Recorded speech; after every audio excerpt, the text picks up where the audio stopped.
نحمدہ و نصلی علی رسولہ الکریم، اما بعد فاعوذ باللہ من الشیطان الرجیم، بسم اللہ الرحمن الرحیم۔ رب اشرح لی صدری ویسر لی امری واحلل عقدۃ من لسانی یفقہوا قولی۔ اللہ رب العزت کے پاک نام سے 25ویں پارے کا آغاز کریں گے۔ رکوع نمبر 1 ہے الیہ یرد علم الساعہ وما تخرج من ثمرات من اکمامها وما تحمل من انثی۔ قیامت کا علم اللہ تعالیٰ ہی کی طرف لوٹایا جاتا ہے، اور نہ کسی قسم کا پھل اپنے شگوفوں سے نکلتا ہے، اور نہ کوئی مادہ حاملہ ہوتی ہے، اور نہ ہی وہ بچہ جنتی ہے مگر اس کے علم سے ہوتا ہے۔ اور جس دن وہ انہیں پکارے گا کہ کہاں ہے میرے شریک، وہ کہیں گے ہم نے آپ کو صاف بتا دیا ہے کہ ہم میں سے کوئی اس کی گواہی دینے والا نہیں۔ سیدنا انس بن مالک رضی اللہ عنہ سے روایت ہے کہ ایک اعرابی نے نبی پاک صلی اللہ علیہ وسلم سے کہا، قیامت کب آئے گی؟ اس سے رسول اللہ صلی اللہ علیہ وسلم نے فرمایا کہ تم نے اس کے لیے کیا تیاری کی ہے؟ کہنے لگا، اللہ تعالیٰ اور اس کے رسول صلی اللہ علیہ وسلم کی محبت۔ فرمایا، تم اسی کے ساتھ ہوگے جس سے تم نے محبت کی۔ یعنی اللہ تعالیٰ نے اپنے علم کامل کی مثالیں دی ہیں کہ جن کا تعلق غیب سے ہے یہاں پر، اور وہ غیب کے جو مستقل چھپا ہوا ہے اس کا علم صرف اللہ تعالیٰ کو ہے۔ جیسے شگوفوں میں سے جو پھل نکلتے ہیں وہ مستقبل میں چھپے ہوئے ہیں، وہ نکلتے ہیں تو تب پتہ چلتا ہے، ورنہ پہلے تو نہیں پتہ ہوتا کہ اس درخت میں کتنے پھل لگیں گے۔ بالکل اسی طرح سے کوئی عورت حاملہ ہوتی ہے، جو بچے وہ جنتی ہے، ان کا تعلق بھی غیب سے ہے، وہ بھی چھپا ہوا ہے، کچھ نہیں پتہ ہوتا۔ شادی ہوتی ہے کہ کتنے بچے ہوں گے۔ وَضَلَّ عَنْهُمْ مَا كَانُوا يَدْعُونَ مِن قَبْلُ وَظَنُّوا مَا لَهُم مِّن مَّحِيصٍ، اور ان سے وہ سب گم ہو جائیں گے جنہیں وہ اس سے پہلے پکارا کرتے تھے، اور وہ سمجھ لیں گے کہ ان کے لیے کوئی بھاگنے کی جگہ نہیں ہے۔ مشرک قیامت کے دن یقین کر لیں گے کہ اللہ تعالیٰ کے عذاب سے بچانے والا کوئی نہیں۔ انسان بھلائی کی دعا مانگنے سے نہیں تھکتا، اور اگر اسے کوئی تکلیف پہنچ جائے تو وہ انتہائی مایوس، انتہائی نا امید ہو جاتا ہے۔ یعنی بھلائی کی دعائیں کرنے والا انسان تکلیف پہنچتے ہی امید کا دامن چھوڑ دیتا ہے۔ تو مومن کا معاملہ ہے یہ کہ اگر مومن کو دیکھیں تو مومن کا معاملہ تو عجیب ہوتا ہے۔ جب اسے کوئی بھلائی ملتی ہے تو وہ تو شکر بجا لاتا ہے اور اس کو اجر ملتا ہے۔ اگر اس کو کوئی تکلیف پہنچتی ہے تو وہ صبر کرتا ہے اور اس پر بھی اس کو اجر ملتا ہے۔ اور یقیناً اگر ہم مصیبت کے بعد اسے اپنی طرف سے کسی رحمت کا مزہ چکھائیں تو یقیناً وہ ضرور کہے گا، یہ میرا حق ہے، اور میں نہیں سمجھتا کہ قیامت قائم ہونے والی ہے۔ اور اگر واقعی وہ مجھے اپنے رب کی طرف پلٹایا بھی گیا تو یقیناً اس کے پاس میرے لیے ضرور بھلائی ہی ہوگی۔ پھر یقیناً ہم ان لوگوں کو جنہوں نے کفر کیا ضرور بتائیں گے جو انہوں نے عمل کیے، اور یقیناً ہم ضرور انہیں سخت عذاب میں سے چکھائیں گے۔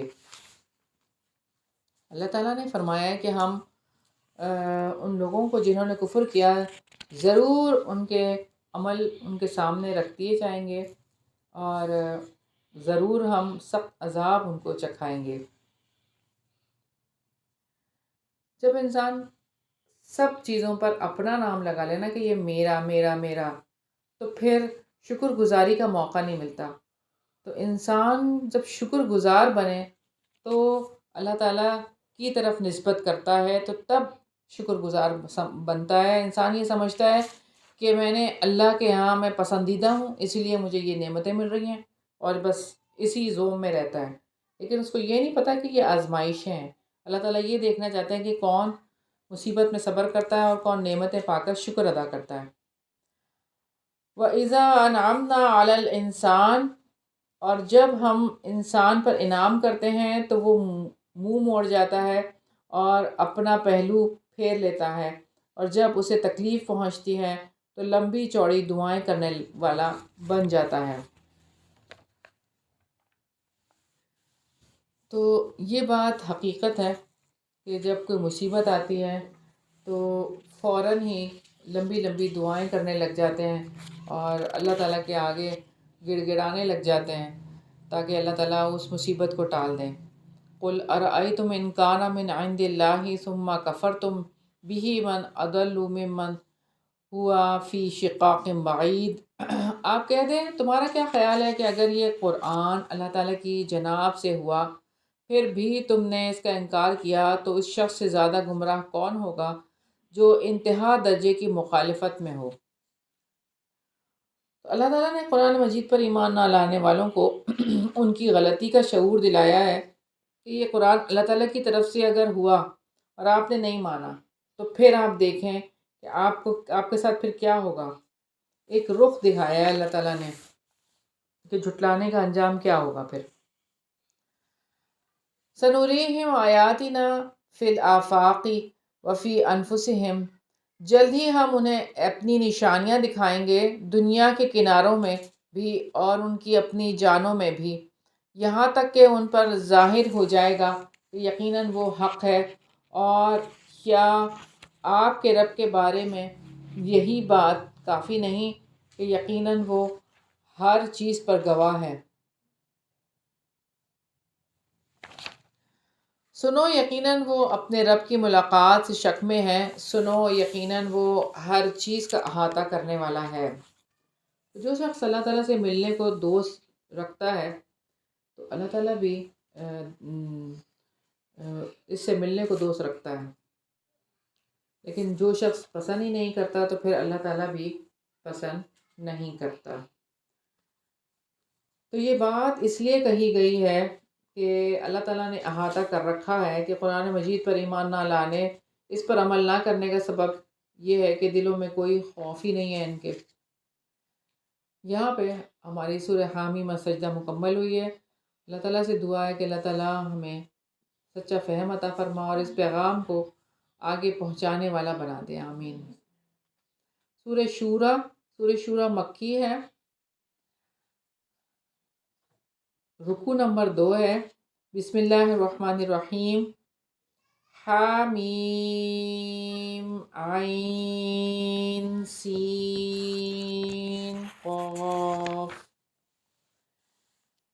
کذالک یحیی الیک وإلی الذین من قبلک اللہ العزیز الحکیم۔ اسی طرح اللہ تعالیٰ وحی کرتا ہے آپ کی طرف اور ان لوگوں کی طرف جو آپ سے پہلے تھے، اللہ تعالیٰ سب پر غالب کمال حکمت والا ہے۔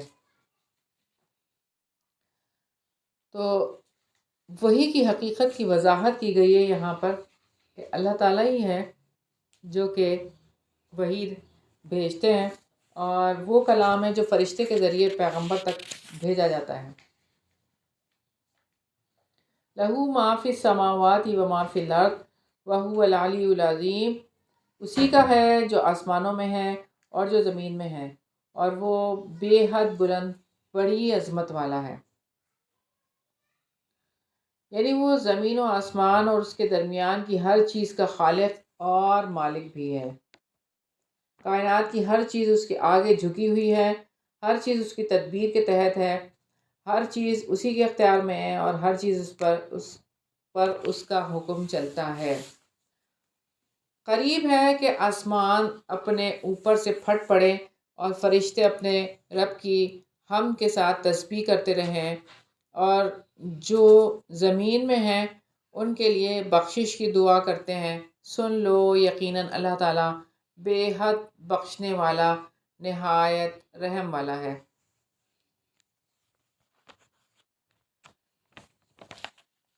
اور جن لوگوں نے اللہ تعالیٰ کے سوا دوسروں کو کارساز بنا لیا، اللہ تعالیٰ ان پر نگراں ہے اور آپ ان پر کوئی ذمہ دار نہیں۔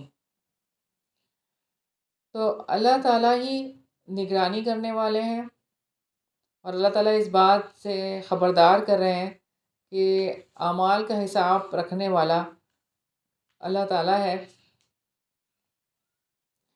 اور چونکہ ان کے ساتھ علیہم کا لفظ استعمال ہوا، حفیظ علیہم، تو اس لیے اس کے دوسرے ہی معنی مراد لیے جا سکتے ہیں، کہ مطلب یہ ہے کہ اللہ تعالیٰ کے سوا ان کے تمام اعمال حساب کی غرض سے محفوظ ہیں، وہ عنقریب انہیں بدلہ دے گا اور حساب کتاب ہوگا۔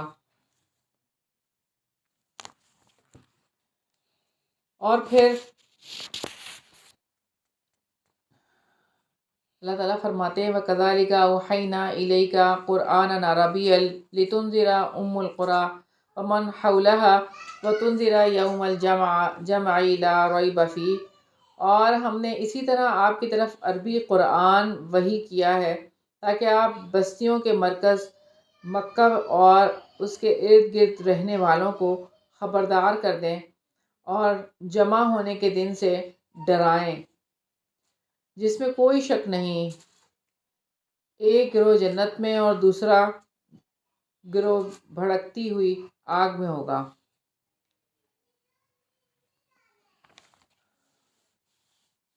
تو یہاں ام القریٰ بستیوں کی ماں، یعنی روئے زمین میں تمام شہروں سے افضل جو شہر مکہ ہے اس کو کہا گیا۔ اور آپ قرآن مجید کو آپ صلی اللہ علیہ وسلم نازل کرنے کا یہ مقصد بھی ہے، قیامت کے دن سے لوگوں کو خبردار کر دیں۔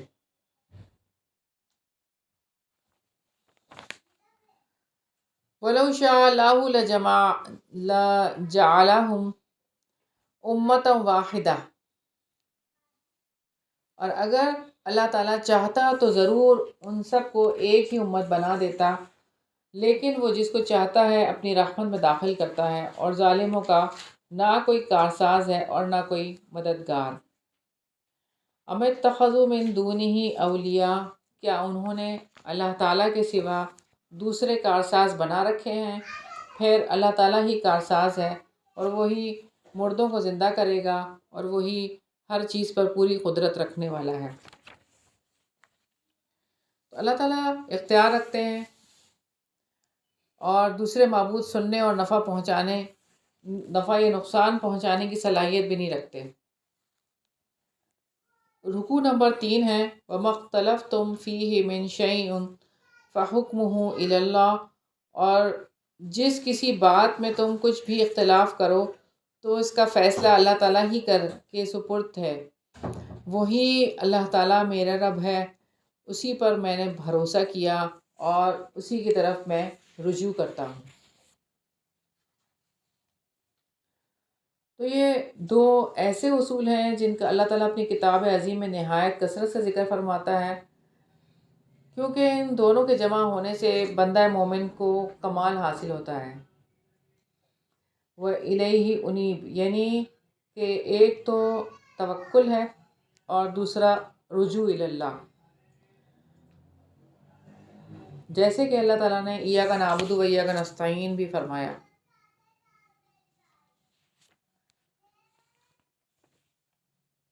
فاطر السماوات والارض جعل لكم من انفسکم ازواجا ومن الانعام ازواجا، وہ آسمانوں اور زمین کا پیدا کرنے والا ہے، اس نے تمہارے لیے خود تم میں سے جوڑا جوڑا بنایا اور جانوروں میں سے بھی جوڑا جوڑا بنایا، اور تمہیں اس میں پھیلایا ہے، اس کی مثل کوئی چیز نہیں، اور وہ سب کچھ سننے والا، سب کچھ دیکھنے والا ہے۔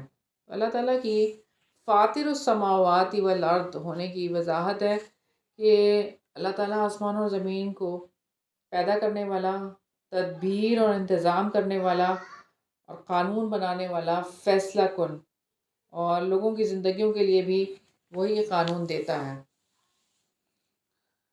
لہو مقالید السماوات والارض، آسمانوں اور زمین کی کنجیاں اسی کے پاس ہیں، وہ جس کا چاہتا ہے رزق کشادہ کرتا ہے اور وہی تنگ بھی کر دیتا ہے، یقیناً وہ ہر چیز کو خوب جاننے والا ہے۔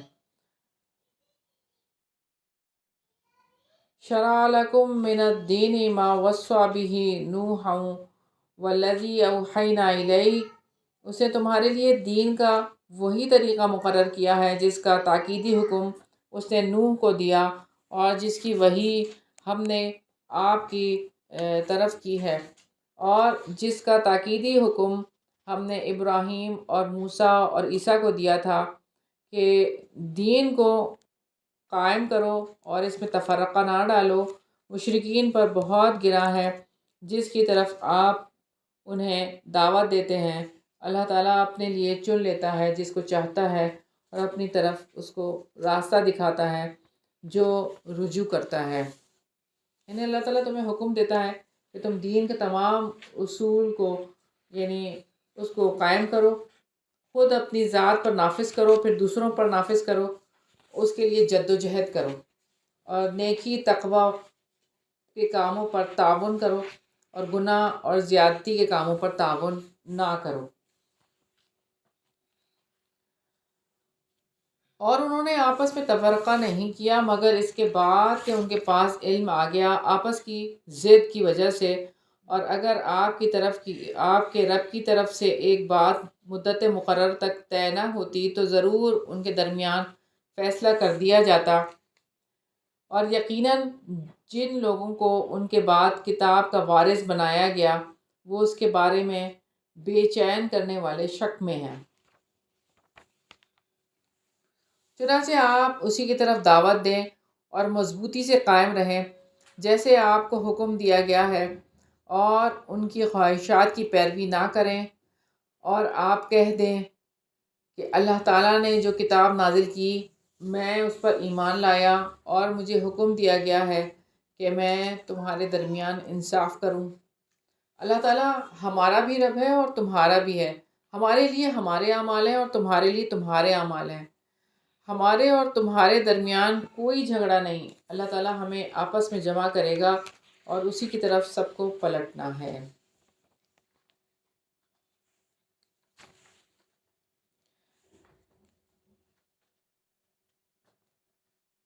والذین یحاجون فی اللہ من بعد ما استجیب لہ، اور جو لوگ اللہ تعالیٰ کے بارے میں آپس میں جھگڑا کرتے ہیں بعد اس کے کہ اس کو تسلیم کر لیا گیا، ان کی دلیل ان کے رب کے نزدیک باطل ہے، اور ان پر غضب ہے، اور ان کے لیے بہت سخت عذاب ہے۔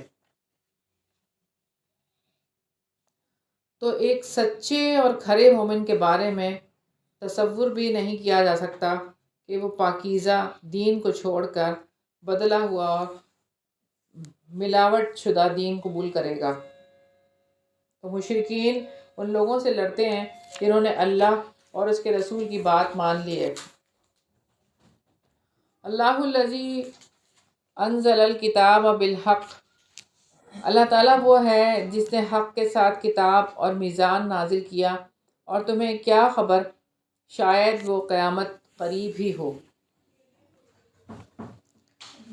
تو سب سے بڑی ترازو تو کتاب اور سنت ہے جو خالق اور مخلوق کے حقوق کا ٹھیک ٹھاک تسویہ کرتی ہے، جس میں بات پوری تلتی ہے اور نہ کم ہوتی ہے اور نہ ہی زیادہ۔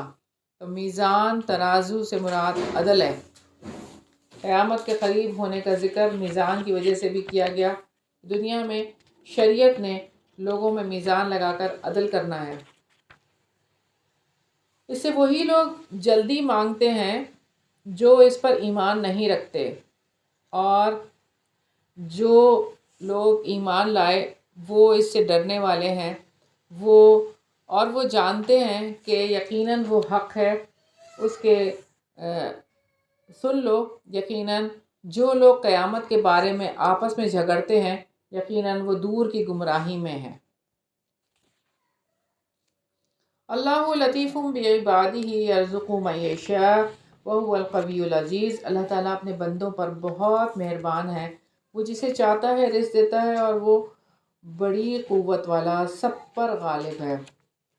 تو اللہ تعالیٰ رازق ہے، وہی رزق دیتا ہے، لیکن جس کو چاہتا ہے دیتا ہے۔ اللہ تعالیٰ قوت والا ہے، سب اس کی قوت کے آگے بے بس ہیں۔ رکوع نمبر 4 ہے، من کان یرید حرث الآخرۃ نزد لہ فی حرثہ، جو کوئی آخرت کی کھیتی کا ارادہ رکھتا ہے ہم اس کے لیے اس کی کھیتی میں اضافہ کریں گے، اور جو کوئی دنیا کی کھیتی کا ارادہ رکھتا ہے ہم اسے اس میں سے کچھ دے دیں گے، اور آخرت میں اس کے لیے کوئی حصہ نہیں۔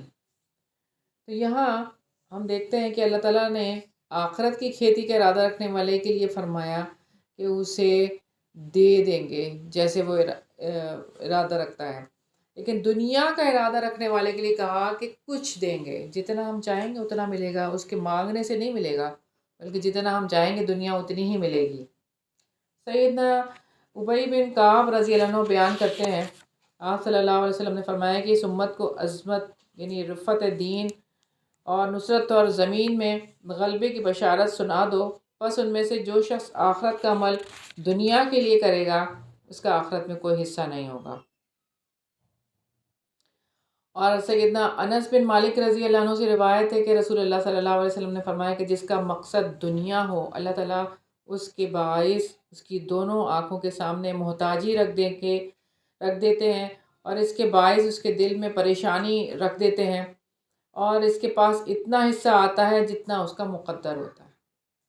اور جس کا مقصد آخرت ہو، اللہ تعالیٰ اس کے باعث اس کے دل میں بے پرواہی رکھ دیتے ہیں، اور دنیا اس کے پاس ذلیل ہو کر آتی ہے۔ کیا ان کے کچھ شریک ہیں جنہوں نے دین کا وہ طریقہ ان کے لیے مقرر کیا ہے جس کی اللہ تعالیٰ نے اجازت نہیں دی؟ اگر فیصلے کی بات نہ ہوتی تو ان کے درمیان ضرور فیصلہ کر دیا جاتا، اور یقیناً ظالموں کے لیے دردناک عذاب ہے۔ سیدنا ابو ہریرہ رضی اللہ عنہ بیان کرتے ہیں کہ نبی پاک صلی اللہ علیہ وسلم نے فرمایا کہ میں نے عمر بن عامر لوہی خزائی کو دیکھا کہ جہنم میں وہ اپنی انتڑیاں گھسیٹ رہا تھا، اور یہی عمر وہ پہلا شخص ہے جس نے صائبہ کی رسم نکالی، یعنی بتوں کی رسم پوجنے کی جو نکالی۔ آپ ظالموں کو دیکھیں گے کہ وہ اس سے ڈرنے والے ہوں گے جو انہوں نے کمایا، حالانکہ وہ عذاب ان پر واقع ہونے والا ہے، اور جو لوگ ایمان لائے اور جنہوں نے نیکیاں کی ہیں وہ جنت کے باغوں میں ہوں گے، ان کے لیے ان کے رب کے پاس وہ سب کچھ ہوگا جو وہ چاہیں گے، یہی بڑا فضل ہے۔ تو بڑا فضل یہی ہے کہ اللہ تعالیٰ جہنم سے بچا دیں گے اور جنت جیسے مقام اس کو نصیب ہوگا۔ یہ ہے وہ چیز جس کی خوشخبری اللہ تعالیٰ اپنے ان بندوں کو دیتا ہے جو ایمان لائے اور جنہوں نے نیکیاں کی ہیں۔ آپ کہہ دیں کہ میں اس کام پر تم سے کوئی اجرت نہیں مانگتا سوائے رشتہ داری کی وجہ سے، دوستی کے، اور جو کوئی بھلائی کمائے گا ہم اس کے لیے اس بھلائی میں خوبی کا اضافہ کر دیں گے۔ یقیناً اللہ تعالیٰ بے حد بخشنے والا نہایت قدردان ہے۔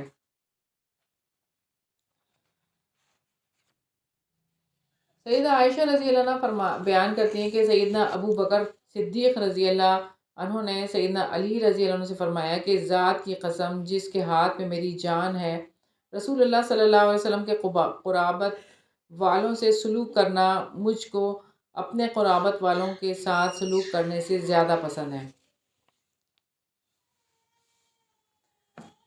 ام یقولون افترا علی اللہ کذبا، یا لوگ کہتے ہیں کہ اس شخص نے اللہ تعالیٰ پر جھوٹ گھڑ رکھا ہے، تو اگر اللہ تعالیٰ چاہے تو آپ کے دل پر مہر کر دے، اور اللہ تعالیٰ باطل کو مٹاتا ہے اور حق کو اپنے کلمات سے حق ثابت کر دیتا ہے، یقیناً وہ سینوں کے رازوں کو خوب جاننے والا ہے۔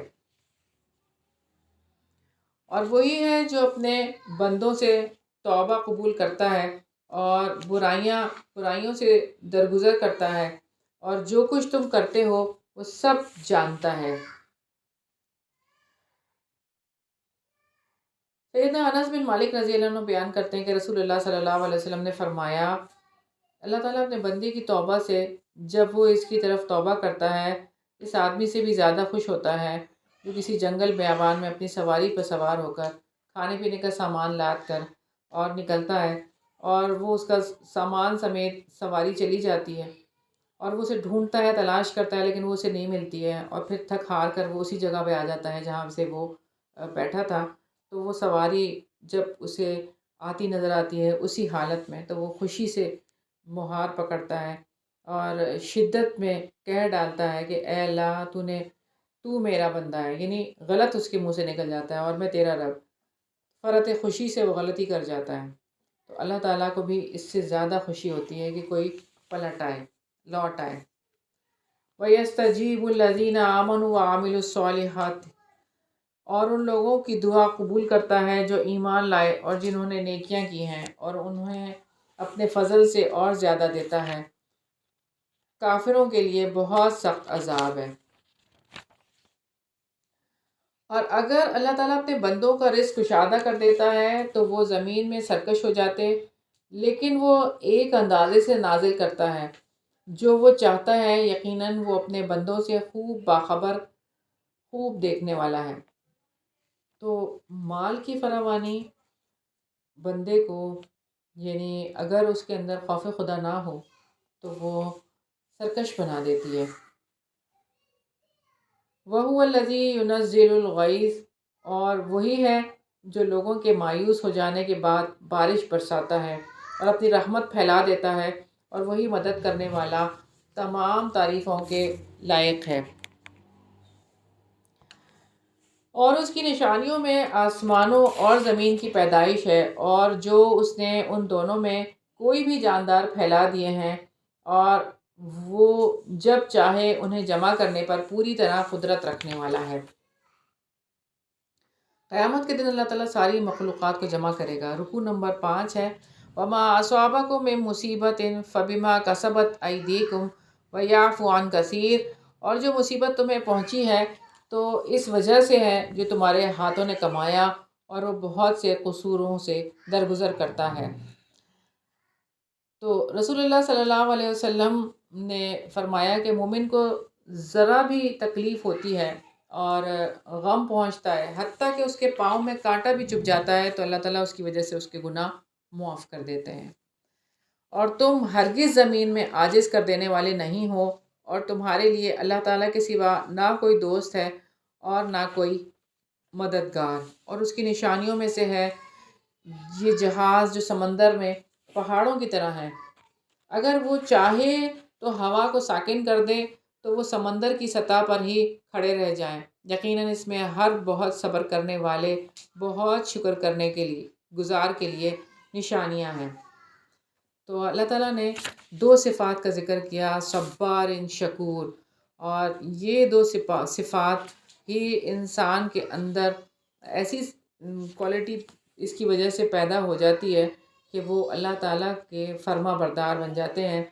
زندگی کے واقعات سے نصیحت حاصل کر کے صبر اور شکر کا مزاج ضروری ہے۔ تکلیف کے مواقع پر انسان ظاہری حالات سے اوپر اٹھ کر دوسرے رخ سے دیکھنا سیکھ سکے، یہ صبر کے بغیر ممکن نہیں ہے۔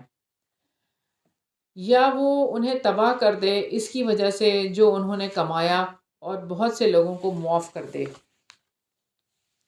اور جو لوگ ہماری آیات میں آپس میں جھگڑے کرتے ہیں، وہ جانتے ہیں کہ ان کے بھاگنے کی کوئی جگہ نہیں۔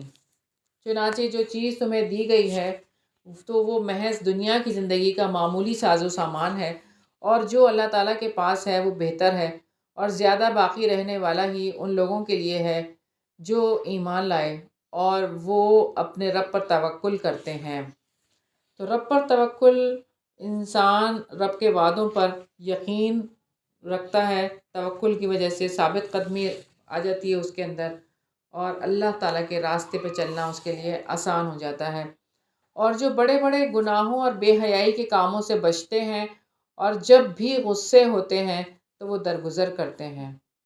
تو کبائر اور فواحش دونوں کے گناہ کبیرہ ہونے کے باوجود فرق یہ ہے کہ فواحش وہ بڑے بڑے گناہ ہیں جن کے لیے نفس انسانی میں یہ موجود ہوتا ہے کہ وہ ملامت کرتے ہیں، اور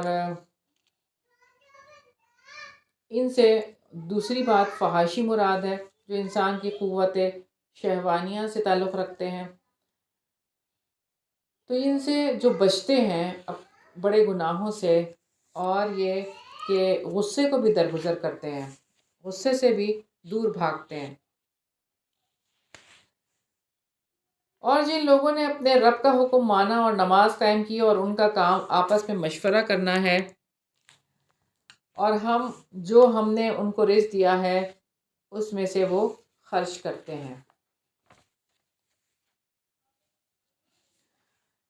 تو وہ مشورہ کر کر کام کرتے ہیں اور جو دیا ہے اس میں سے خرچ کرتے ہیں، اور اللہ تعالیٰ کو پسند ہے کہ مشورے سے کام کیا جائے، اور نبی کریم صلی اللہ علیہ وسلم بھی تمام امور میں صحابہ کرام سے مشورہ کیا کرتے تھے۔ والذین اذا اصابهم البغی هم ینتصرون، اور وہ لوگ جب ان پر زیادتی واقع ہوتی ہے تو وہ بدلہ لیتے ہیں، یعنی بدلہ اتنا ہی جتنا کہ زیادتی کی گئی ہو، ظلم سے روکنے کے لیے ظالم کو، اور برائی کا بدلہ اس جیسی ایک برائی ہے، پھر جو کوئی معاف کر دے اور اصلاح کرے تو اس کا اجر اللہ تعالیٰ کے ذمے ہے، یقیناً وہ ظالموں سے محبت نہیں کرتا، اللہ تعالیٰ ظالموں کو دوست نہیں رکھتا، اور جو شخص اپنے اوپر ظلم ہونے کے بعد بدلہ لے تو یہی لوگ ہیں جن پر کوئی الزام نہیں، یعنی اب ظلم ہوا ہے تو اتنا ہی بدلہ لیا جا سکتا ہے، یعنی کہ یہ اللہ تعالیٰ نے لکھ دیا ہے۔ انما السبیل علی الذین یظلمون الناس، یقیناً الزام ان لوگوں کے لیے ہے جو لوگوں پر ظلم کرتے ہیں اور زمین میں بغیر حق کے سرکشی کرتے ہیں، یہی لوگ ہیں جن کے لیے دردناک عذاب ہے، یعنی ظالم گناہ گار وہ ہیں جو دوسروں پر ظلم کرتے ہیں۔ وَلَمَنْ صَبَرَ وَغَفَرَ إِنَّ ذَلِكَ لَمِنْ عَزْمِ الْأُمُورِ، اور یقیناً جو صبر کرے اور معاف کر دے تو بلا شبہ یہ یقیناً بڑی ہمت کے کاموں میں سے ہے، لیکن بات یہ ہے کہ بدلہ تو لے سکتے ہیں لیکن اگر معاف کر دیں تو یہ بہت بڑا کام ہے، صبر اور معافی انتقام سے بہرحال بہتر ہے، یہاں پر اسی بات کی طرف وضاحت کی گئی ہے۔ رکوع نمبر 6 ہے وَمَن يُضْلِلِ اللَّهُ فَمَا لَهُ مِن وَلِيٍّ مِّن بَعْدِهِ، اور جس کو اللہ تعالیٰ گمراہ کر دے تو اس کے بعد اس کا کوئی مددگار نہیں ہے، اور آپ دیکھیں گے کہ وہ ظالم جب عذاب دیکھیں گے تو کہیں گے کہ کیا واپس جانے کا کوئی راستہ ہے؟ ظالم تمنا کریں گے کہ کاش ہم دنیا میں واپس بھیج دیے جائیں اور ہم اللہ تعالیٰ کے راستے پر چلیں گے، اور حالانکہ وہ اتنی عمر دیے گئے تھے لیکن انہوں نے تو آیات کو جھٹلایا، اور آپ دیکھیں گے کہ جب وہ جہنم کے سامنے پیش کیے جائیں گے تو ذلت سے جھکے جا رہے ہوں گے، کنکھیوں سے دیکھ رہے ہوں گے، اور جو لوگ ایمان لائے وہ کہیں گے کہ یقیناً خسارہ اٹھانے والے وہی ہیں جنہوں نے قیامت کے دن اپنے آپ کو اور اپنے گھر والوں کو خسارے میں ڈال دیا، سن لو یقیناً ظالم دائمی عذاب میں ہوں گے، اور ان کے کوئی حامی اور مددگار نہ ہوں گے جو اللہ تعالیٰ کے ماں سوا ان کی مدد کریں، اور جسے اللہ تعالیٰ گمراہ کر دے تو اس کے لیے کوئی راستہ نہیں۔ تو اللہ تعالیٰ نے یہ بات حشر کے منظر میں لے جا کر سمجھائی ہے کہ جہاں ظالموں کے لیے کوئی مددگار نہیں ہوگا، اللہ تعالیٰ سے الگ ان کی امداد کوئی بھی نہیں کر سکے، وہ بے یار و مددگار، بے بس اور مصیبت زدہ ہوں گے۔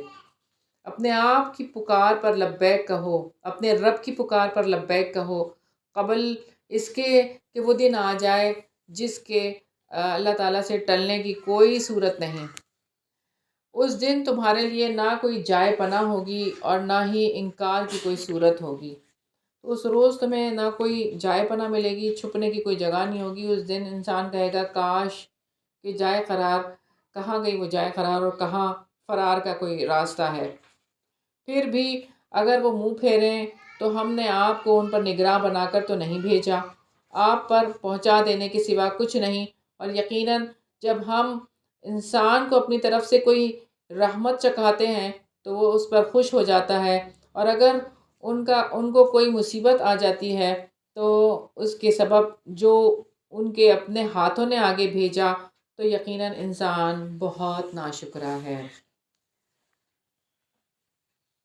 للہ ملک السماوات والارض، آسمانوں اور زمین کی بادشاہت اللہ تعالیٰ کے لیے ہے۔ جو کچھ وہ چاہتا ہے پیدا کرتا ہے، جسے چاہتا ہے لڑکیاں دیتا ہے اور جسے چاہتا ہے لڑکے دیتا ہے۔ تو اس سے سمجھایا گیا ہے کہ بیٹے اور بیٹیاں جن پر انسان اپنا اختیار سمجھتا ہے ان پر مکمل اختیار تو رب کا ہے، وہ رب کا ارادہ ہوتا ہے تو اسی کی تقسیم ہوتی ہے۔ یا انہیں لڑکے اور لڑکیاں ملا کر دیتا ہے اور جسے چاہتا ہے بانجھ کر دیتا ہے، یقیناً وہ سب کچھ جاننے والا پوری قدرت والا ہے۔ تو جس کو چاہتا ہے دونوں دے دیتا ہے، لڑکیاں بھی دے دیتا ہے لڑکے بھی دے دیتا ہے، اور اسی کی قدرت ہے، اسی کا کمال ہے، کسی کو کچھ بھی نہیں دیتا۔ اور کسی انسان کی یہ طاقت نہیں کہ اللہ تعالیٰ اس سے کلام کرے مگر وہی سے یا پردے کے پیچھے سے، یا یہ کہ وہ کوئی رسول بھیجے پھر وہ اپنے حکم سے جو چاہے وہی کرے۔ یقیناً وہ بے حد بلند با کمال حکمت والا ہے۔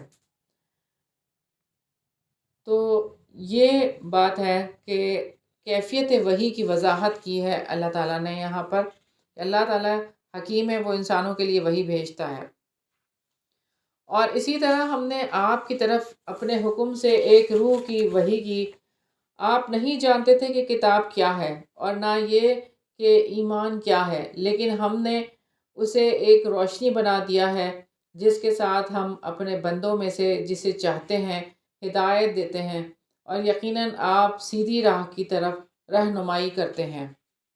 تو نبی پاک صلی اللہ علیہ وسلم کے پاس پہلی کتابوں کا علم نہیں تھا اور نہ ہی پہلی شریعتوں کے بارے میں آپ کو پتا تھا، کیونکہ وہاں پر تو کوئی نبی آیا ہی نہیں تھا اس قوم میں۔ صراط اللہ الذی لہ ما فی السماوات و ما فی الارض الا الی اللہ تصیر الامور۔ اللہ تعالیٰ کے راستے کی طرف وہ ذات کی کہ سب کچھ اسی کا ہے، جو آسمانوں میں ہے اور جو زمین میں ہے۔ سن لو، سارے معاملات اللہ تعالیٰ ہی کی طرف لوٹتے ہیں۔ صراط مستقیم وہ راستہ ہے جسے اللہ تعالیٰ نے اپنے بندوں کے لیے مقرر فرمایا۔ یہ راستہ جو جنت کی طرف لے کر جاتا ہے، یہ اسی ہستی کا بنایا ہوا ہے کہ جو کائنات کا بادشاہ اور مختار کل ہے۔ سورہ زخرف مکی ہے، رکو نمبر 7 ہے۔ بسم اللہ الرحمن الرحیم۔ حامیم، یہ حروف مقطعات ہیں، اس کے معنی اللہ تعالیٰ کو معلوم ہے۔ والکتاب المبین، قسم ہے اس کتاب کی جو کھول کر بیان کرنے والی ہے۔ انا جعلناہ قرآنا عربیا لعلکم تعقلون، یقیناً ہم نے اسے عربی قرآن بنایا ہے تاکہ تم سمجھو، اور یقیناً وہ اصل کتاب میں ہمارے پاس ہے، یقیناً وہ بہت بلند کمال حکمت والا ہے۔ تو کیا ہم تم سے نصیحت کو روک دیں اعراض کرتے ہوئے کہ تم حد سے گزرنے والے ہو؟ وَكَمْ أَرْسَلْنَا مِن نَبِيٍّ فِي الْأَوَّلِينَ، اور ہم نے تم سے پہلے لوگوں میں کتنے ہی نبی بھیجے۔ یعنی اللہ تعالیٰ نے انسانوں کی ہدایت کے لیے نبوت کا سلسلہ جاری کیا اور بہت سے پیغمبر مبعوث فرمائے، اور ان کے پاس جب کوئی نبی آتا تو وہ اس کا مذاق اڑاتے تھے۔ گزشتہ انبیاء کا بھی اسی طرح مذاق اڑایا گیا، جیسے کہ آپ صلی اللہ علیہ وسلم کے ساتھ۔ اہلکنا اشد منہم بطشا ومضی مثل الاولین، تو ہم نے انہیں بھی ہلاک کر دیا جو ان سے زیادہ سخت پکڑ میں تھے، اور پہلے لوگوں کی مثالیں گزر چکی ہیں۔ اور اگر یقیناً آپ ان سے پوچھیں کہ آسمانوں اور زمین کو کس نے پیدا کیا، تو یقیناً وہ ضرور کہیں گے کہ سب پر غالب، سب کچھ جاننے والے نے انہیں پیدا کیا۔ وہ جس نے تمہارے لیے زمین کو گہوارہ بنایا اور تمہارے لیے اس میں راستے بنائے تاکہ تم ہدایت پاؤ۔ تو اللہ تعالیٰ نے زمین کو ہمارے لیے یعنی گہوارے میں بچہ بڑے آرام سے جھولے لیتا ہے، آرام کرتا ہے، سوتا ہے، اسی طرح اللہ تعالیٰ نے زمین کو ہمارے لیے اس طرح سے بنایا ہے کہ ہم اس میں آرام سے رہتے ہیں۔ اور وہ جس نے ایک اندازے کے ساتھ آسمان سے پانی اتارا، پھر ہم نے اس کے ساتھ مردہ شہر کو زندہ کر دیا، اسی طرح تم نکالے جاؤ گے۔ یعنی پانی جیسی نعمت سے رب العزت ایک اندازے کے مطابق بارش برسا کر عطا کرتا ہے، اور اس سے بہت سی چیزیں یعنی فائدہ ہر کوئی اٹھاتا ہے۔ والذی خلق الازواج کلها وجعل لکم من الفلک والانعام ما ترکبون، اور وہ جس نے سب کو جوڑا جوڑا پیدا کیا اور تمہارے لیے کشتیاں اور چوپائے بنائے جن پر تم سوار ہوتے ہو،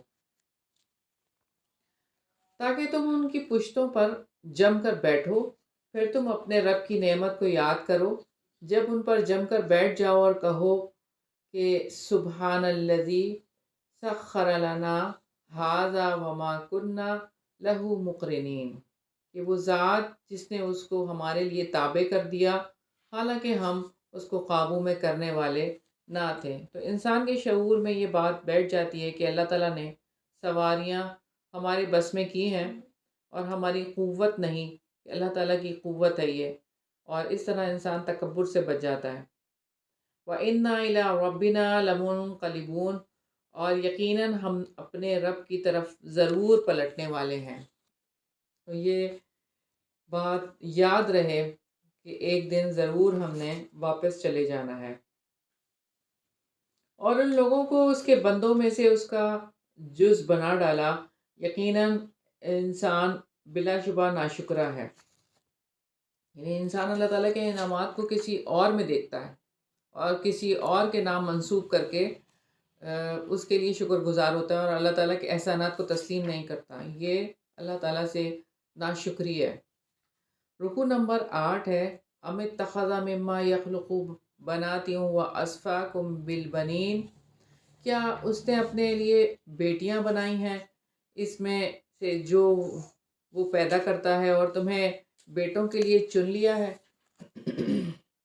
اور جب ان میں سے کسی کو اس چیز کی خوشخبری دی جائے جس کی اس نے رحمان کے لیے مثال بیان کی ہے، تو اس کا چہرہ سیاہ پڑ جاتا ہے اور وہ غم سے بھرا ہوا ہوتا ہے۔ اور کیا جس کی زیوروں میں پرورش کی جاتی ہے اور جو جھگڑے میں بات واضح کرنے والی نہیں ہے، یعنی شعور ملتے ہی عورت کی توجہ جس چیز پر ہوتی ہے وہ حسن اور خوبصورتی میں اضافہ کرنے والی چیزوں کی طرف ہوتی ہے، نسبتاً آرائش پسند ہوتی ہے عورت، اسی طرف اشارہ ہے۔ اور انہوں نے فرشتوں کو جو رحمان کے بندے ہیں عورتیں بنا دیا، کیا ان کی پیدائش کے وقت وہ موجود تھے؟ ضرور ہی ان کی گواہی لکھی جائے گی اور ان سے پوچھا جائے گا۔ یعنی یہ جھوٹا عقیدہ رکھنے والوں کو اللہ تعالیٰ ان کی جزا دیں گے، اور ان کو پھر بتایا جائے گا۔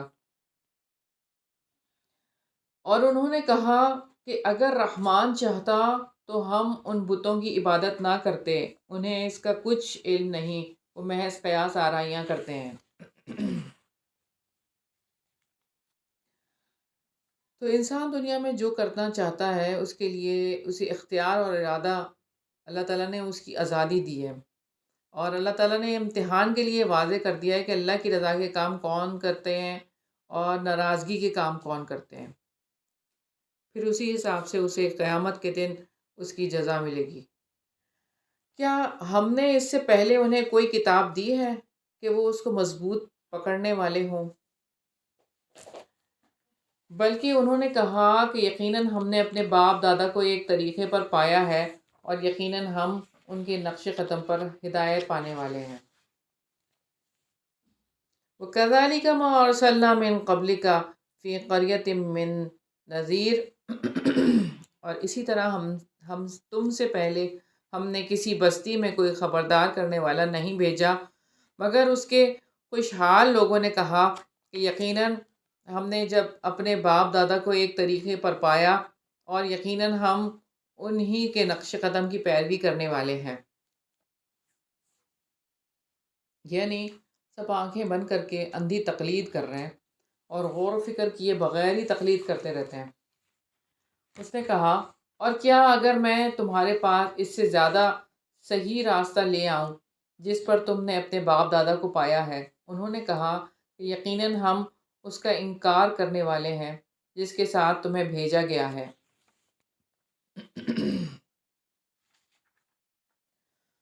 فَانْتَقَمْنَا مِنْهُمْ فَانْظُرْ كَيْفَ كَانَ عَاقِبَةُ الْمُكَذِّبِينَ، تو ہم نے ان سے انتقام لیا، سو آپ دیکھیں جھٹلانے والوں کا کیسا انجام ہوا۔ رکوع نمبر 9 ہے، وَإِذْ قَالَ إِبْرَاهِيمُ لِأَبِيهِ وَقَوْمِهِ إِنَّنِي بَرَاءٌ مِّمَّا تَعْبُدُونَ۔ اور جب ابراہیم نے اپنے باپ اور اپنی قوم سے کہا، یقیناً میں ان چیزوں سے بالکل بری ہوں جن کی تم عبادت کرتے ہو، سوائے اس ذات کے جس نے مجھے پیدا کیا، تو یقیناً وہ ضرور میری رہنمائی کرے گا۔ اور اس توحید کی بات کو اس نے اپنے پیچھے باقی رہنے والی بنا دیا تاکہ وہ رجوع کریں، یعنی مقصد یہ تھا کہ وہ اللہ تعالیٰ کی طرف لوٹیں، کیونکہ یہ ان کا فرض ہے کہ وہ اللہ تعالیٰ کی عبادت کریں۔ بلکہ میں نے انہیں اور ان کے باپ دادا کو سامان زندگی دیا، یہاں تک کہ ان کے پاس حق اور کھل کر بیان کرنے والا رسول آ گیا۔ اور جب ان کے پاس حق آ گیا تو انہوں نے کہا کہ یہ جادو ہے اور یقیناً ہم اس کا انکار کرنے والے ہیں۔ تو حق کو جادو کہا، اور انہوں نے کہا کہ یہ قرآن 2 بستیوں میں سے کسی بڑے آدمی پر کیوں نہیں اتارا گیا؟ یعنی بڑے آدمی پر سے مراد ان کے کہ جس کی مال زیادہ ہو یا اسٹیٹس ہو۔ کیا یہ لوگ آپ کے رب کی رحمت کو تقسیم کرتے ہیں؟ دنیا کی زندگی میں ان کی معیشت کو ہم نے ان کے درمیان تقسیم کیا ہے، اور ہم نے ایک دوسرے پر ان کے درجے بلند کیے تاکہ ان کا بعض کو تابع بنا لے، اور آپ کے رب کی رحمت اس سے بھی بہتر ہے جو وہ لوگ جمع کرتے ہیں۔ اللہ کی رحمت ہے، اللہ تعالیٰ نے فرق اور تفاوت کے اندر انسانی احتیاج کو رکھ دیا ہے کہ جس کی وجہ سے انسان دوسرے انسان کا محتاج ہے، اور کوئی ایک دوسرے کی مدد کے بغیر کام نہیں کر سکتا۔ اسی وجہ سے دنیا کا نظام قائم ہے۔ اور اگر یہ بات نہ ہوتی کہ سب لوگ ایک ہی طریقے کے ہو جائیں گے، تو جو لوگ رحمان کے ساتھ کفر کرتے ہیں، ہم ان کے لیے ان کے گھروں کی چھتیں چاندی کی بنا دیتے، اور سیڑھیاں بھی جن پر وہ چڑھتے ہیں، اور ان کے گھروں کے دروازے اور تخت جن پر وہ تکیے لگا کر بیٹھتے ہیں۔ تو مال و دولت اللہ تعالیٰ کے راضی ہونے کی علامت نہیں ہے، اس دھوکے سے نکل آئیں۔ اور ان کے گھروں کے دروازے اور تخت جن پر وہ تکیہ لگاتے ہیں، اور سونے کے بھی، اور یہ سب کچھ نہیں مگر دنیا کی زندگی کا سامان، اور آپ کے رب کے نزدیک آخرت متقی لوگوں کے لیے ہے۔ تو دنیا کی مثال آخرت کے سامنے ایسی ہے جیسے کہ آپ صلی اللہ علیہ وسلم نے فرمایا کہ تم میں سے کوئی اپنی انگلی سمندر میں ڈبوئے اور پھر دیکھے کہ اس کی انگلی سمندر کا کتنا پانی اپنے ساتھ لائی ہے۔ تو تقوی والے ہی اصل میں کامیاب ہیں، جو اللہ تعالیٰ سے ڈرتے ہیں۔ رکوع نمبر 10 ہے، وَمَن يَعْشُ عَن ذِكْرِ الرَّحْمَنِ نُقَيِّضْ لَهُ شَيْطَانًا فَهُوَ لَهُ قَرِينٌ۔ اور جو شخص رحمان کے ذکر سے اندھا بن جاتا ہے، ہم اس کے لیے ایک شیطان مقرر کر دیتے ہیں، چنانچہ وہی اس کا ساتھی بن جاتا ہے۔ یعنی اللہ تعالیٰ سے غافل رہنے والے پر شیطان مسلط ہو جاتا ہے۔ تو یہ اس لیے کہ وہ خالی جگہ دیکھتا ہے، وہاں پہ اللہ تعالیٰ ہے ہی نہیں، تو وہ وہاں پہ برا جمع ہو جاتا ہے۔ غافل انسان جب رحمان کے ذکر کو قبول نہیں کرتا، مصلحتوں کے تحت نظر انداز کرتا ہے، تو پھر شیطان اس پر مسلط ہو جاتا ہے۔ اور بلا شبہ یقیناً وہ انہیں ضرور راہ حق سے روکتے ہیں، اور وہ سمجھتے ہیں کہ یقیناً وہ سیدھے راستے پر چلتے ہیں۔ شیاطین کبھی دشمن بھی یہ کر سکتا ہے کہ سیدھے راستے پر چلنے کے لیے کہے؟ تو وہ تو دشمن ہے۔ یہاں تک کہ جب وہ ہمارے پاس آئے گا تو کہے گا کاش میرے اور تمہارے درمیان مشرقوں کا فاصلہ ہوتا، چنانچہ بہت ہی برا وہ ساتھی ہے۔ یعنی قیامت کے دن جب وہ آئے گا تو اس دن اس کو فالو کرنے والے اس سے یہی کہیں گے۔ اور آج تمہیں یہ بات ہرگز فائدہ نہ دے گی جب کہ تم نے ظلم کیا کہ یقیناً تم سب عذاب میں اکٹھے ہو۔ اب کوئی فائدہ نہیں ہے کہ کسی کو بھی ملامت کرتے رہو، لیکن جو دنیا میں کیا، ایک کی کام کیا، اس کا انجام بھی اب ایک ساتھ بھگتو۔ کیا پھر آپ بہروں کو سنائیں گے یا اندھوں کو راستہ دکھائیں گے اور ان لوگوں کو جو کھلی گمراہی میں پڑے ہیں؟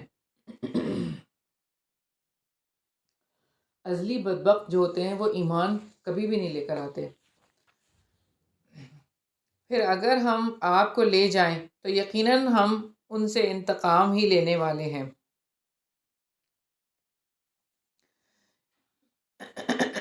یا ہم آپ کو واقعی وہ دکھا دیں جس کا ہم نے ان سے وعدہ کیا ہے تو یقیناً ہم ان پر پوری قدرت رکھنے والے ہیں۔ یعنی یہ اللہ تعالیٰ کی پوری قدرت ہے، اور اللہ تعالیٰ ہر چیز پر قدرت رکھنے والا ہے کہ ان کے اوپر عذاب بھیج دے یا ان کو موت دے دے۔ بہرحال قدرت اللہ تعالیٰ کی ہے، تو آپ اس کو مضبوطی سے تھامے رکھیں جو آپ کے رب آپ کی طرف وحی کیا گیا ہے۔ یقیناً آپ ہی سیدھے راستے پر ہیں۔ تو وحی کو مضبوطی سے تھامنے کے لیے کہا گیا، احکامات کو یاد رکھنا، لوگوں تک پہنچانا، اس کی تعلیم دینا، لوگوں کی زندگیوں کو پاک کرنا اور اس کے مطابق معاشرے کے نظام کو چلانا، یہ زیادہ ضروری ہے۔ اور یقیناً وہ قرآن آپ کے لیے اور آپ کی قوم کے لیے واقعی ایک نصیحت ہے، اور جلد ہی تم سے پوچھا جائے گا۔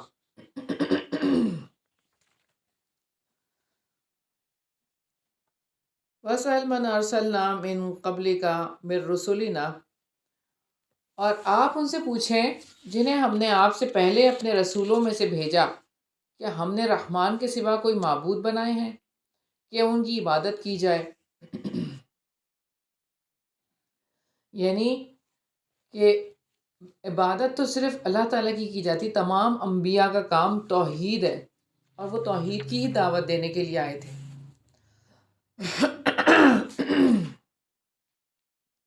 رکوع نمبر 11 ہے، وَلَقَدْ أَرْسَلْنَا مُوسَىٰ بِآيَاتِنَا إِلَىٰ فِرْعَوْنَ وَمَلَئِهِ فَقَالَ إِنِّي رَسُولُ رَبِّ الْعَالَمِينَ، اور بلا شبہ یقیناً ہم نے موسیٰ کو اپنی نشانیوں کے ساتھ فرعون اور اس کے سرداروں کی طرف بھیجا، تو اس نے کہا یقیناً میں جہانوں کے رب کا رسول ہوں۔ سیدنا موسیٰ علیہ السلام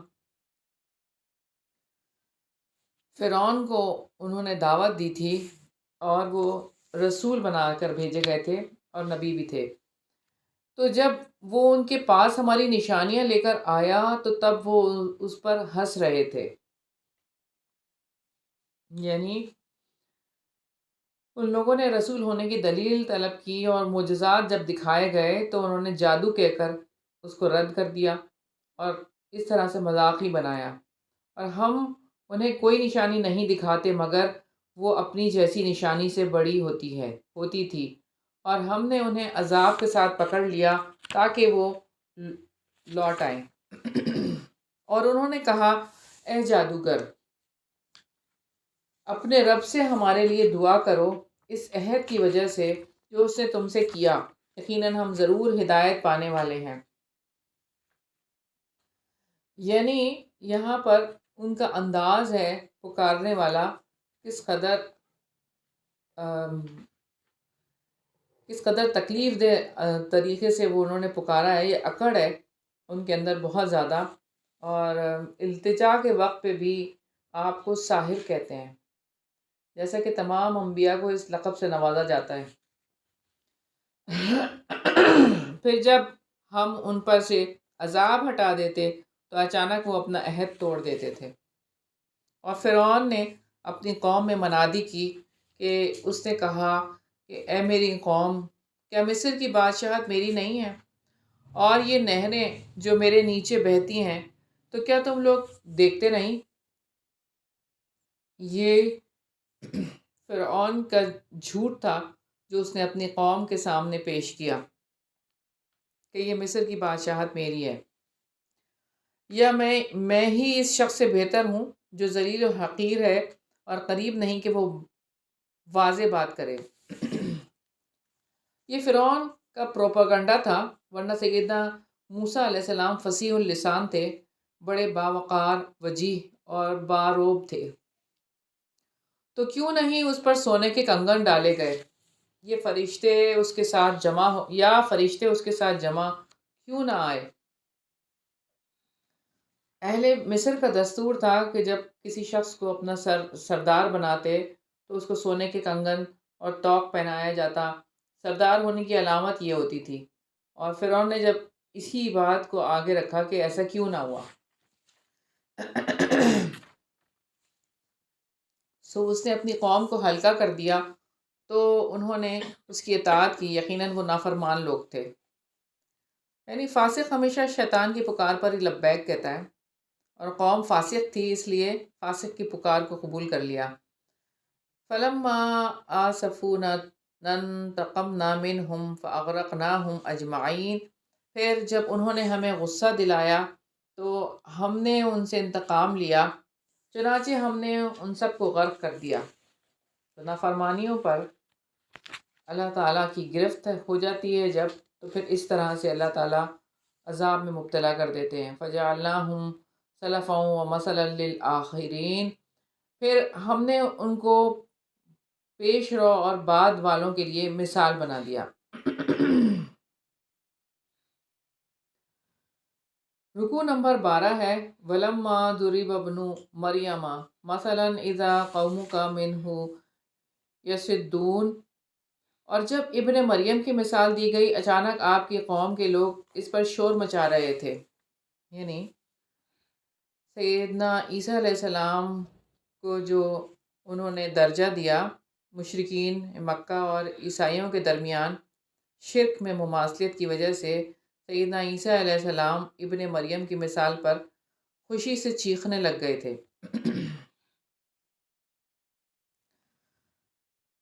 اور انہوں نے کہا کہ کیا ہمارے معبود اچھے ہیں یا وہ عیسیٰ؟ انہوں نے آپ کے لیے وہ مثال نہیں بیان کی مگر جھگڑے کے لیے، بلکہ وہ لوگ جھگڑالو ہیں۔ یعنی اللہ رب العزت نے جب خود ساختہ معبودوں کی عبادت سے منع کیا اور انہیں وعید دی، تو وہ کہنے لگے کہ ہمارے معبود بہتر ہیں یا حضرت عیسیٰ؟ اس طرح کی بات مکہ والوں نے کی۔ نہیں مگر وہ ایک بندہ جس پر ہم نے انعام کیا اور ہم نے اسے بنی اسرائیل کے لیے ایک مثال بنا دیا۔ اللہ تعالیٰ نے واضح طور پر بتا دیا کہ عیسیٰ علیہ السلام اللہ تعالیٰ کے انعام یافتہ بندے تھے، اور وہ اللہ تعالیٰ کے ایک معجزاتی طور پر پیدا کیے گئے نبی ہیں۔ وَلَوْ نَشَاءُ لَجَعَلْنَا مِنْكُمْ مَلَائِكَةً فِي الْأَرْضِ يَخْلُفُونَ، اور اگر ہم چاہیں تو تمہارے اندر سے ضرور فرشتے بنا دیں جو زمین میں جانشین ہوں۔ یہ تو اللہ کی مرضی ہے، اللہ تعالیٰ چاہتے تو زمین پہ فرشتے آباد کر دیں، اللہ تعالیٰ نے چاہا ہی نہیں ہے، تو اسی لیے انسان ہے۔ اور یقیناً وہ عیسیٰ بلا شبہ قیامت کی ایک نشانی ہے، تو تم اس میں ہرگز شک نہ کرو اور میرے پیچھے چلو، یہی سیدھا راستہ ہے۔ تو قیامت کی نشانی ہے حضرت عیسیٰ علیہ السلام، اور ہمیں جیسے روایت سے پتہ چلتا ہے، سیدنا ابو ہریرہ رضی اللہ عنہ بیان کرتے ہیں کہ رسول اللہ صلی اللہ علیہ وسلم نے فرمایا، قیامت اس وقت تک قائم نہیں ہوگی جب تک کہ تم میں سے سیدنا عیسیٰ علیہ السلام جو مریم کے بیٹے ہیں منصف اور حاکم بن کر نازل نہ ہوں۔ وہ صلیب کو توڑ دیں گے، سور کو قتل کریں گے اور جزیہ لینا بند کر دیں گے، تب مال کی اتنی کثرت ہوگی کہ کوئی اسے قبول نہیں کرے گا۔ یہ بخاری کی 2476 نمبر روایت ہے۔ اور شیطان تمہیں روک نہ دے، یقیناً وہ تمہارا کھلا دشمن ہے۔ تو اللہ تعالیٰ واضح طور پر بتا دیتے ہیں کہ شیطان تو گمراہ کرنے کی حرص رکھتا ہے، وہ تو تمہارا کھلا دشمن ہے۔ اور جب عیسیٰ کھلی نشانیاں لے کر آیا تو اس نے کہا کہ یقیناً میں تمہارے پاس حکمت لے کر آیا ہوں، اور تاکہ میں تم پر بعض ان باتوں کی وضاحت کر دوں جن میں تم اختلاف کرتے ہو، سو اللہ تعالیٰ سے ڈر جاؤ اور میری اطاعت کرو۔ تو عیسیٰ علیہ السلام نے اپنی نبوت پر جو دلائل لے کر آئے وہ ان کے معجزات تھے۔ مثلا مردوں کو وہ زندہ کرتے تھے، مادرزاد اندھے کو اور کوڑی کو وہ شفا یاب کرتے تھے۔ ان اللہ هو ربی و ربکم فاعبدوہ ھذا صراط مستقیم، یقیناً اللہ تعالیٰ ہی میرا رب بھی ہے اور تمہارا رب بھی، چنانچہ اس کی عبادت کرو، یہی سیدھا راستہ ہے۔ پھر کئی گروہوں نے آپس میں اختلاف کیا، سو بڑی تباہی ہے ایک دردناک دن کے عذاب سے ان لوگوں کے لیے جنہوں نے ظلم کیا۔ وہ انتظار نہیں کر رہے مگر قیامت کا کہ اچانک ان پر آ جائے، اور وہ سوچتے بھی نہ ہوں۔ تمام دوست اس دن ایک دوسرے کے دشمن ہوں گے سوائے متقی لوگوں کے، یعنی قیامت کے دن دوست بھی دشمن بن جائیں گے، یعنی جو کہ کسی بھی مقصد کے لیے دنیا میں دوست بنتے تھے سوائے متقیوں کے، سوائے اللہ کے لیے دوستیاں کرنے والوں کے۔ رکوع نمبر 13 ہے، یا عبادی لا خوف علیکم اليوم ولا انتم تحزنون، اے میرے بندو آج تم پر کوئی خوف نہیں اور نہ تم غمگین ہوگے۔ جس نے اللہ کی خاطر محبت کی اور اللہ تعالیٰ کی خاطر بغض رکھا، اور اللہ کی خاطر دیا اور اللہ کی خاطر روک لیا، اسے اپنے ایمان کو مکمل کر لیا، ان کے لیے کوئی خوف نہیں ہوگا۔ الذین آمنوا بآیاتنا وکانوا مسلمین، وہ لوگ جو ہماری آیات پر ایمان لائے اور فرما بردار تھے۔ تم اور تمہاری بیویاں جنت میں داخل ہو جاؤ، تم خوش کیے جاؤ گے۔ تو یہاں جنت میں داخل ہونے کے لیے ان کو کہا جائے گا، بلکہ ان کی پوری فیملی کو کہا جائے گا کہ وہ بھی جنت میں داخل ہو جائیں۔ یہ مومنوں کی خوشی جنت کی نعمتوں اور وہاں ملنے والی عزت کی وجہ سے حاصل ہوگی۔ ان پر سونے کی تھال اور پیالے پھرائے جائیں گے، اور اس میں ہر وہ چیز ہوگی جس کی دل خواہش کریں گے، اور آنکھیں لذت پائیں گی، اور تم ان میں ہمیشہ رہنے والے ہو۔ وَتِلْكَ الْجَنَّةُ الَّتِي أُورِثْتُمُوهَا بِمَا كُنْتُمْ تَعْمَلُونَ، اور یہ ہے جنت جس کے تم وارث بنائے گئے اس کی وجہ سے جو تم عمل کرتے تھے۔ تو جو بھی عمل کرتے تھے اچھے اور نیک، جیسے اللہ تعالیٰ نے کہے تھے، اس لیے اللہ تعالیٰ نے ان کو جنت کا وارث بنا دیا۔ تمہارے لیے اس میں بہت سے پھل ہیں جن میں سے تم کھاتے ہو، پھر مجرم جہنم کے عذاب میں یقیناً ہمیشہ رہنے والے ہیں، وہ ان سے ہلکا نہیں کیا جائے گا اور وہ اس میں نا امید ہوں گے۔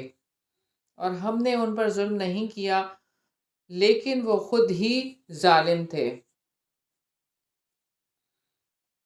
سیدنا ابو ذر رضی اللہ عنہ بیان کرتے ہیں کہ رسول اللہ صلی اللہ علیہ وسلم نے فرمایا کہ اللہ تعالیٰ فرماتا ہے کہ میرے بندو، میں نے اپنے آپ پر ظلم کو حرام کر لیا ہے، اور میں نے اسے تم پر بھی حرام کر دیا ہے، تو تم آپس میں ایک دوسرے پر ظلم نہ کرو۔ وَنَادَوْا يَا مَالِكُ لِيَقْضِيَ عَلَيْنَا رَبُّكَ قَالَ إِنَّكُمْ مَاكِثُونَ، اور وہ پکاریں گے اے مالک تمہارا رب ہمارا خاتمہ ہی کر دے، فرشتہ کہے گا یقیناً تم ٹھہرنے والے ہو، یعنی ہمیشہ تم نے یہیں پر رہنا ہے، یہاں موت نہیں آئے گی کہیں پر بھی۔ بلا شبہ یقیناً ہم تمہارے پاس حق لے کر آئے مگر تم میں سے اکثر حق کو ناپسند کرنے والے تھے، یعنی حق کو نہیں جاننا چاہتے تھے اور نہ اس کے اوپر عمل کرنا چاہتے تھے، لا علم ہونا چاہتے تھے۔ اکثر لوگ پسند نہیں کرتے، خواہشات کے خلاف ہوتا ہے ان کی حق تو وہ اس کو نہیں لیتے، یا انہوں نے کسی کام کی تدبیر کر لی ہے تو یقیناً ہم بھی پختہ تدبیر کرنے والے ہیں۔ کیا وہ گمان کرتے ہیں، کیا وہ یہ گمان کرتے ہیں کہ یقیناً ہم ان کے راز اور ان کی سرگوشیاں نہیں سنتے؟ کیوں نہیں، اور ہمارے فرشتے ان کے پاس ہی لکھتے رہتے ہیں۔ یعنی جو فرشتے ہیں کرامن کاتبین، تو وہ تو لکھتے ہی رہتے ہیں، وہ تو کبھی چوکتے بھی نہیں ہیں، جو بھی خفیہ سرگوشیاں کریں یا کچھ بھی کریں۔ اعمال نامہ تو تیار ہو ہی رہا ہے اور اس کا حساب مل کر ہی رہے گا۔ قل ان کان للرحمن ولد، آپ کہہ دیں اگر رحمان کا کوئی بیٹا ہوتا تو سب سے پہلے میں عبادت کرنے والا ہوتا۔ یعنی کہ ایسا کیسے ہو سکتا ہے کہ اللہ کا کوئی بیٹا ہو اور اللہ تعالیٰ اپنے نبی کو نہ بتائے۔ آسمانوں اور زمین کا رب، عرش کا رب پاک ہے ان باتوں سے جو وہ لوگ بیان کرتے ہیں۔ تو اللہ تعالیٰ ان ساری علائشوں سے پاک ہے اور اولاد سے وہ پاک ہے۔ چنانچہ آپ انہیں چھوڑ دو، وہ فضول بحث کریں اور کھیلتے رہیں یہاں تک کہ وہ اپنے اس دن سے جا ملیں جس کا ان سے وعدہ کیا جاتا ہے۔ پیغام پہنچا دینا ہی بس رسول پر واجب ہے، آگے اگر وہ نہیں مانتے تو پھر وہ اپنا انجام خود ہی بھگت لیں گے، اور وہی آسمانوں میں بھی معبود ہے اور زمین میں بھی معبود ہے، اور وہی کمال حکمت والا سب کچھ جاننے والا ہے۔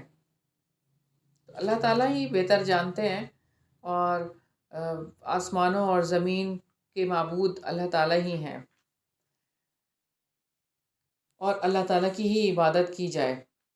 وَتَبَارَكَ الَّذِي لَهُ مُلْكُ السَّمَاوَاتِ وَالْأَرْضِ، اور بہت بابرکت ہے وہ ذات جس کی آسمانوں اور زمین میں بادشاہت ہے، اور جو کچھ ان دونوں کے درمیان ہے، اور قیامت کا علم اسی کے پاس ہے، اور اسی کی طرف تم سب لوٹائے جاؤ گے۔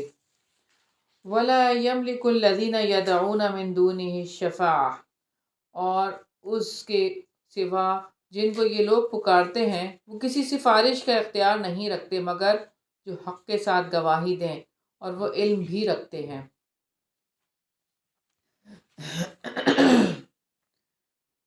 اللہ تعالیٰ ہی ہے جو سفارش کرنے کے لیے بھی جس کو اجازت دے گا وہی سفارش کر سکے گا، اور یقیناً اگر آپ ان سے پوچھیں کہ انہیں کس نے پیدا کیا تو یقیناً وہ ضرور کہیں گے کہ اللہ تعالیٰ نے، پھر وہ کہاں سے بہکائے جاتے ہیں۔ قسم ہے رسول کے اس قول کی، اے میرے رب، یقیناً یہ لوگ ایمان نہیں لائیں گے۔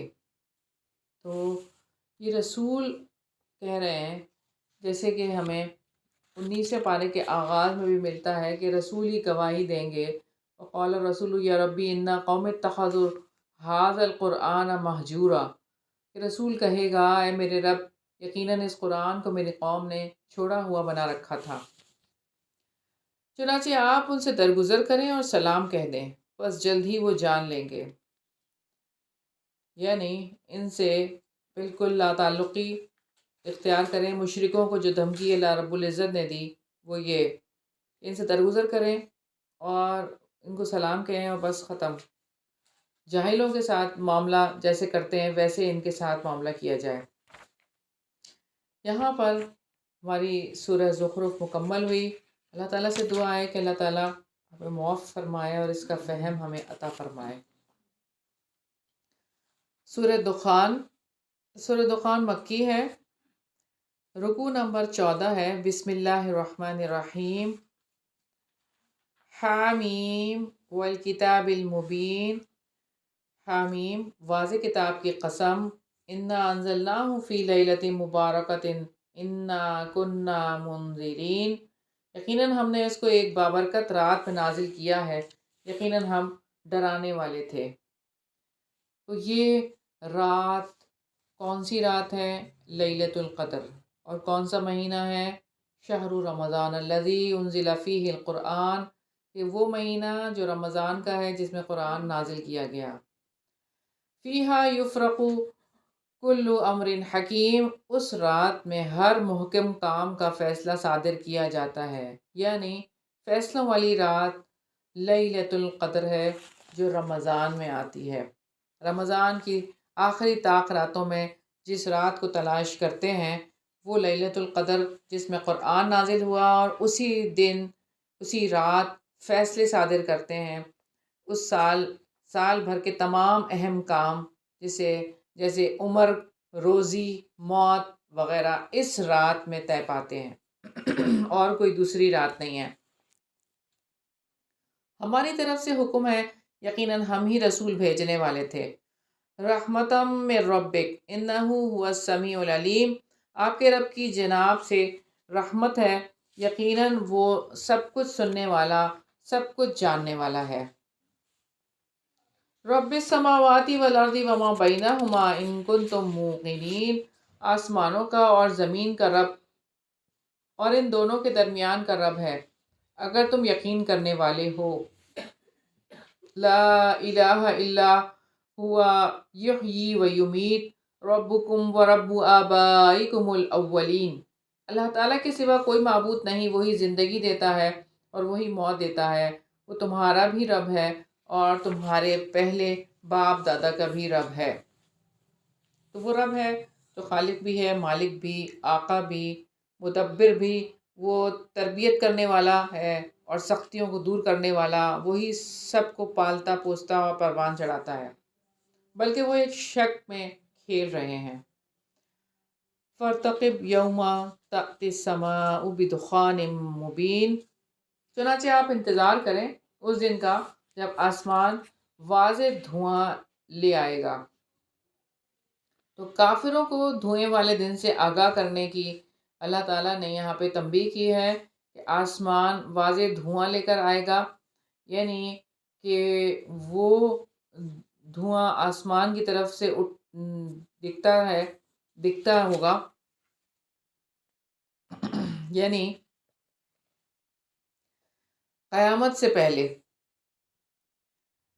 سیدنا ابو ہریرہ رضی اللہ عنہ نے نبی پاک صلی اللہ علیہ وسلم سے روایت کی ہے کہ 6 چیزوں کے ظاہر ہونے سے پہلے اعمال کی سبقت کرو: دجال، دھواں، دابۃ الارض، سورج کا مغرب سے طلوع ہونا اور عام لوگوں سے پیش آنے والا معاملہ یعنی قیامت، اور خاص کسی ایک کی موت۔ اسموک کیا تھا جو ہم لاہور میں دیکھتے تھے؟ اسموگ ہے، اور یہ دھن نہیں ہے، یہ اسموگ ہے، یہی تو ہے دھواں۔ یکش الناس ھذا عذاب علیم، وہ لوگوں پر چھا جائے گا، یہ ہے دردناک عذاب۔ جس دن انہیں دکھلایا جائے گا جہنم کی آگ کی طرف، انہیں سخت ترین دھکیلا جانا، اور وہ آگ جسے تم جھٹلاتے تھے۔ ربنا اکشف عنا العذاب انا مؤمنون، اے ہمارے رب ہم پر سے عذاب ہٹا دے، یقیناً ہم ایمان لانے والے ہیں۔ آنکھوں سے دیکھنے کے بعد تو یہ نہیں ہوگا، جب آپ نے عذاب دیکھ لیا اور آپ پہ عذاب آ گیا تو اب معافی کی گنجائش ختم ہو جاتی ہے۔ ان کے لیے نصیحت کہاں، حالانکہ بلا شبہ ان کے پاس وضاحت سے بیان کرنے والا رسول آ چکا ہے۔ رسولوں کی بات نہ ماننے کے بعد اب نصیحت کدھر؟ پھر بھی انہوں نے اس سے منہ موڑا اور کہا سکھایا ہوا دیوانہ ہے، یقیناً ہم کچھ وقت کے لیے عذاب ہٹانے والے ہیں، بے شک تم دوبارہ وہی کرنے والے ہو۔ یعنی دوبارہ شرک کرو گے اور اہل اسلام کی مخالفت اور ان سے جنگیں کرنے میں گریز نہیں کرو گے۔ جس دن ہم بڑی پکڑیں گے، یقیناً ہم انتقام لینے والے ہیں، یعنی اس سے مراد قیامت کا دن ہے جو بڑی پکڑ ہے۔ اور بلا شبہ یقیناً ہم نے اس سے پہلے قوم فرعون کو آزمائش میں ڈالا تھا اور ان کے پاس ایک باعزت رسول آیا، تو آزمائش میں مبتلا کیا گیا ان کو۔ قوم فرعون کو بھی ایک معزز رسول بھیج کر اللہ تعالیٰ نے آزمایا، یہ کہ اللہ تعالیٰ کے بندوں کو میرے حوالے کر دو، یقیناً میں تمہارے لیے ایک امانت دار رسول ہوں۔ یعنی میری نبوت کی صداقت معجزات سے ظاہر ہے، تو لہٰذا تم بنی اسرائیل کو میرے حوالے کرو، اور یہ کہ تم اللہ تعالیٰ کے مقابلے میں سرکشی نہ کرو، یقیناً میں تمہارے پاس واضح دلیل لانے والا ہوں۔ وَإِنِّي عُوذْتُ بِرَبِّي وَرَبِّكُمْ أَن تَرْجُمُونِ، اور یقیناً میں نے اپنے اور تمہارے رب کی پناہ لے لی ہے کہ تم مجھے سنگسار کرو۔ موسیٰ علیہ السلام نے ان کے طعنوں اور تہمتوں سے اللہ تعالیٰ کی پناہ مانگی، ان کی زبان اور ان کے ہاتھ کی ایذا سے اللہ تعالیٰ کی پناہ مانگی، اور اگر تم مجھ پر ایمان نہیں لاتے پھر مجھ سے الگ ہی رہو۔ فَدَعَا رَبَّهُ أَنَّ هَٰؤُلَاءِ قَوْمٌ مُجْرِمُونَ، پھر اس نے اپنے رب کو پکارا کہ یقیناً یہ مجرم لوگ ہیں۔ سیدنا موسیٰ علیہ السلام نے رسالت کا پیغام پہنچانے میں کوئی کسر نہیں رکھی تھی، ہر طرح قوم کو سمجھایا، ان کے ساتھ خیر خواہی کی، ان کی ہدایت کے لیے انتھک کوشش کی۔ اس کے باوجود وہ کفر اور سرکشی میں بڑھتے ہی چلے گئے، تو ان کے لیے پھر بد دعا کر دی۔ فَأَسْرِ بِعِبَادِي لَيْلًا إِنَّكُمْ مُتَّبَعُونَ، حکم ہوا پھر آپ میرے بندوں کو راتوں رات لے چلو، یقیناً تمہارا پیچھا کیا جائے گا، اور دریا کو تھما ہوا چھوڑ دینا، یقیناً وہ لشکر غرق ہونے والا ہے۔ وہ کہتے ہیں وہ کتنے ہی باغات اور چشمے چھوڑ گئے، یعنی اللہ تعالیٰ نے ان کے گرد پھیلے ہوئے باغات، مکانات، خوشحالی کے آثار کے بارے میں شعور دلایا ہے کہ وہ کتنا سبزہ اور کتنا سارا کچھ چھوڑ کر چلے گئے، اور کھیتیاں اور شاندار قیام گاہیں، اور وہ سامان عیش جن میں وہ مزے اڑانے والے تھے۔ اسی طرح ہم نے دوسری قوم کو ان کا وارث بنا دیا، یعنی بنی اسرائیل کو۔ پھر نہ ان پر آسمان رویا اور نہ زمین، اور نہ وہ مہلتی دیے گئے۔ نبی پاک صلی اللہ علیہ وسلم نے فرمایا کہ ہر انسان کے لیے آسمان میں دو دروازے ہیں، ایک سے روزی اترتی ہے اور ایک سے عمل چڑھتے ہیں۔ جب وہ انسان مر جاتا ہے اور ان دو دروازوں سے عمل اور رزق کا چڑھنا اترنا بند ہو جاتا ہے تو یہ روتے ہیں۔ پھر آپ صلی اللہ علیہ وسلم نے یہ آیت پڑھی۔ رکوع نمبر 15 ہے، وَلَقَدْ نَجَّيْنَا بَنِي إِسْرَائِيلَ مِنَ الْعَذَابِ الْمُهِينِ، اور بلا شبہ یقیناً ہم نے بنی اسرائیل کو رسوا کن عذاب سے نجات دی۔ فرعون سے یقیناً وہ حد سے گزر جانے والوں میں سے بڑا سرکش آدمی تھا، اور بلا شبہ یقیناً ہم نے ان کو علم کی بنا پر جہان والوں پر ترجیح دی تھی، اور ہم نے ان کو ایسی نشانیاں عطا کیں جن میں واضح آزمائش تھی۔ یقیناً یہ لوگ کہتے ہیں ان ہی الا موتتنا الاولی وما نحن بمنشرین، ہماری پہلی موت کے سوا کچھ نہیں اور ہم دوبارہ اٹھائے جانے والے نہیں ہیں، تو ہمارے باپ دادا کو لاؤ اگر تم سچے ہو۔ کیا وہ بہتر ہیں یا تبا کی قوم، اور جو ان سے پہلے تھے ہم نے انہیں ہلاک کر دیا، یقیناً وہ مجرم لوگ تھے۔ قوم تبا سے مراد یمن کی قوم سبا ہے، جس کی تباہی کا حال سورہ سبا میں گزر چکا۔ تبا شاہان یمن کا لقب ہے جو حمیری قبیلے سے تعلق رکھتے تھے، جیسے ایران کے بادشاہوں کا لقب کسریٰ، اور روم کے بادشاہوں کا لقب قیصر، اور حبشہ کے بادشاہوں کا لقب نجاشی تھا۔ تبا قوم تبا کے جد امجد کا نام تھا، اور یہ بذات خود ایک ایماندار آدمی تھا، اور اپنے وقت میں اس کا ڈنکا بجتا تھا۔ اس نے بہت سے علاقے بھی فتح کر لیے تھے، مگر اس کے بعد میں آنے والے لوگ کفر اور شرک میں مبتلا ہو گئے اور اللہ تعالیٰ سے سرکشی اختیار کر لی۔ عرب میں صدیوں تک ان کی عظمت کے افسانے جو ہے وہ رائج تھے، اور ہم نے آسمانوں کو اور زمین کو اور ان دونوں کے درمیان جو کچھ ہے کھیلتے ہوئے پیدا نہیں کیا، یعنی اس جہان کو اللہ تعالیٰ نے حکمت سے بنایا ہے۔ ہم نے تو ان کو حق کے ساتھ پیدا کیا ہے، لیکن ان کے اکثر لوگ نہیں جانتے۔ ان یوم الفصل میقاتہم اجمعین، یقیناً فیصلے کا دن ان سب کے لیے مقرر وقت ہے۔ تو فیصلے کا دن قیامت کا دن ہے، جس دن کوئی دوست کسی دوست کے کچھ کام نہیں آئے گا اور نہ ہی ان کی مدد ہی کی جائے گی۔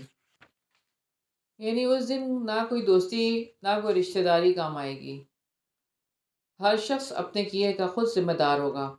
الا من رحم اللہ انہ هو العزیز الرحیم، مگر وہی جس پر اللہ تعالیٰ نے رحم کیا، یقیناً وہی سب پر غالب نہایت رحم والا ہے۔ بس یہی بات ہے کہ اللہ تعالیٰ ہی جو رحم کر دے جس کے اوپر۔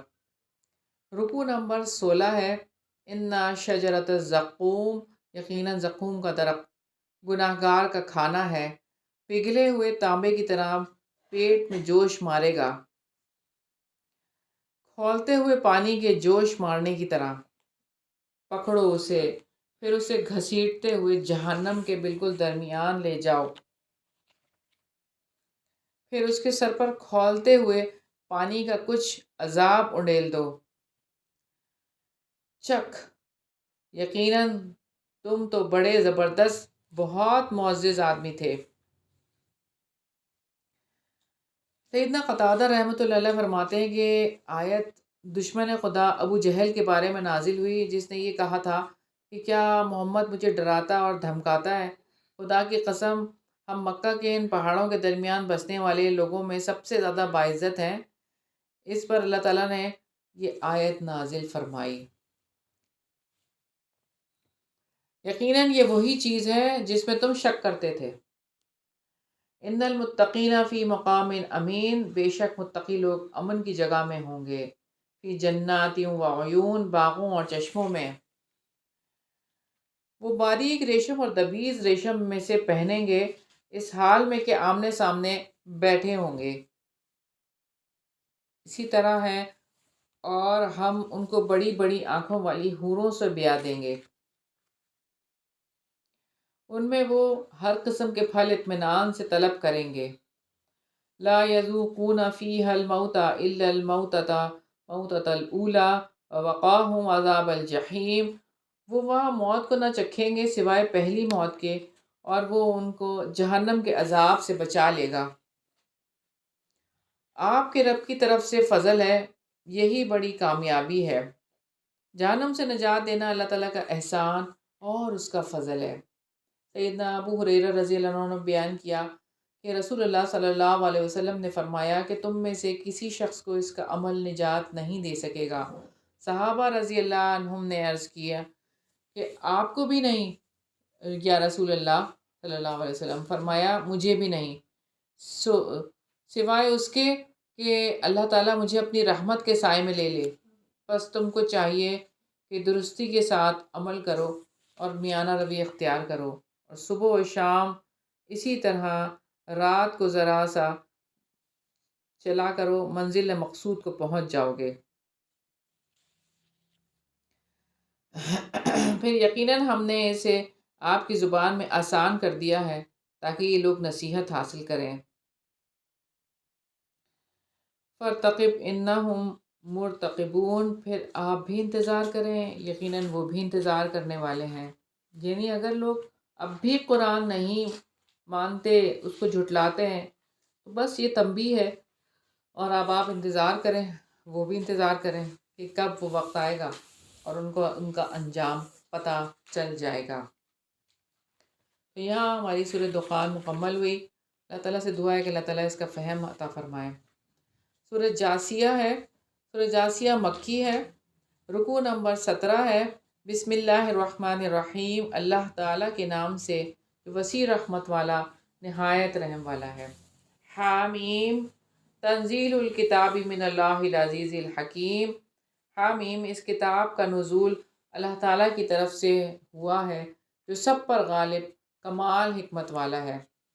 ان فی السماوات والارض لآیات للمؤمنین، یقیناً آسمانوں اور زمین میں اہل ایمان کے لیے واقعی بہت سی نشانیاں ہیں۔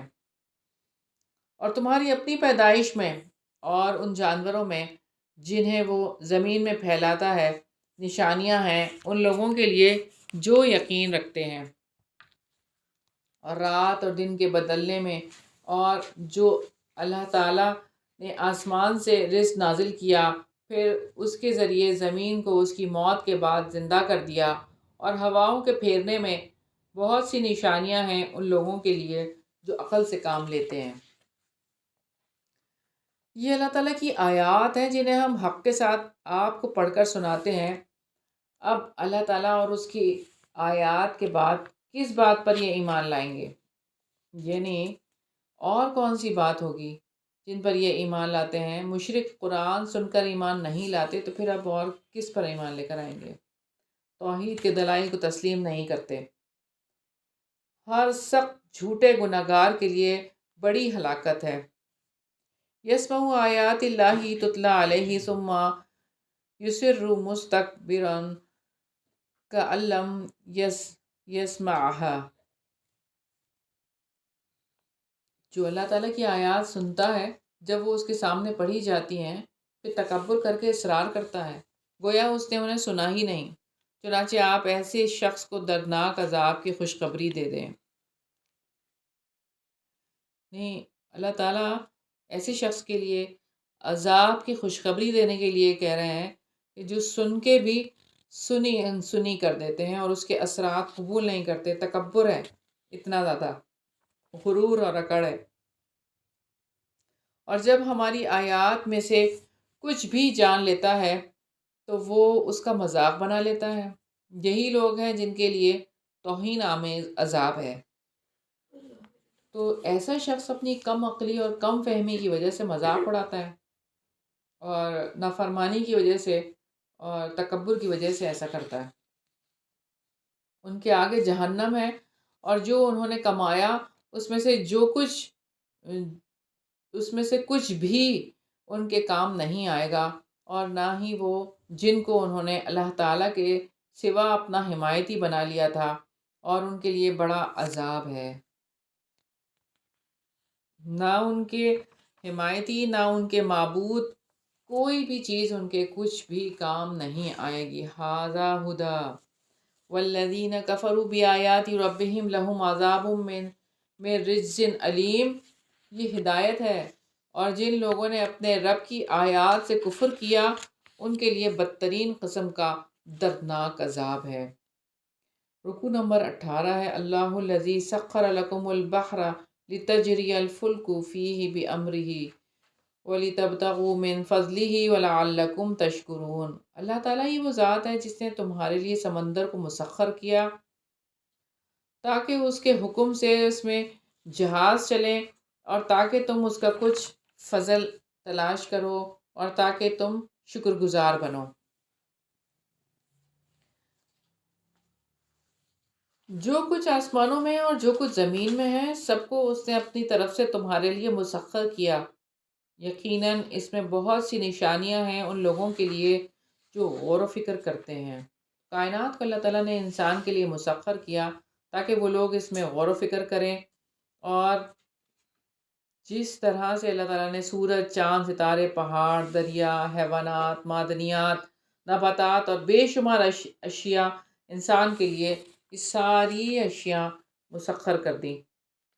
ان لوگوں سے کہہ دو جو ایمان لائے کہ وہ ان سے درگزر کریں جو اللہ تعالیٰ کے عذاب کے دنوں کی توقع نہیں رکھتے تھے، تاکہ وہ کچھ لوگوں کو اس کا بدلہ دے جو وہ کماتے تھے۔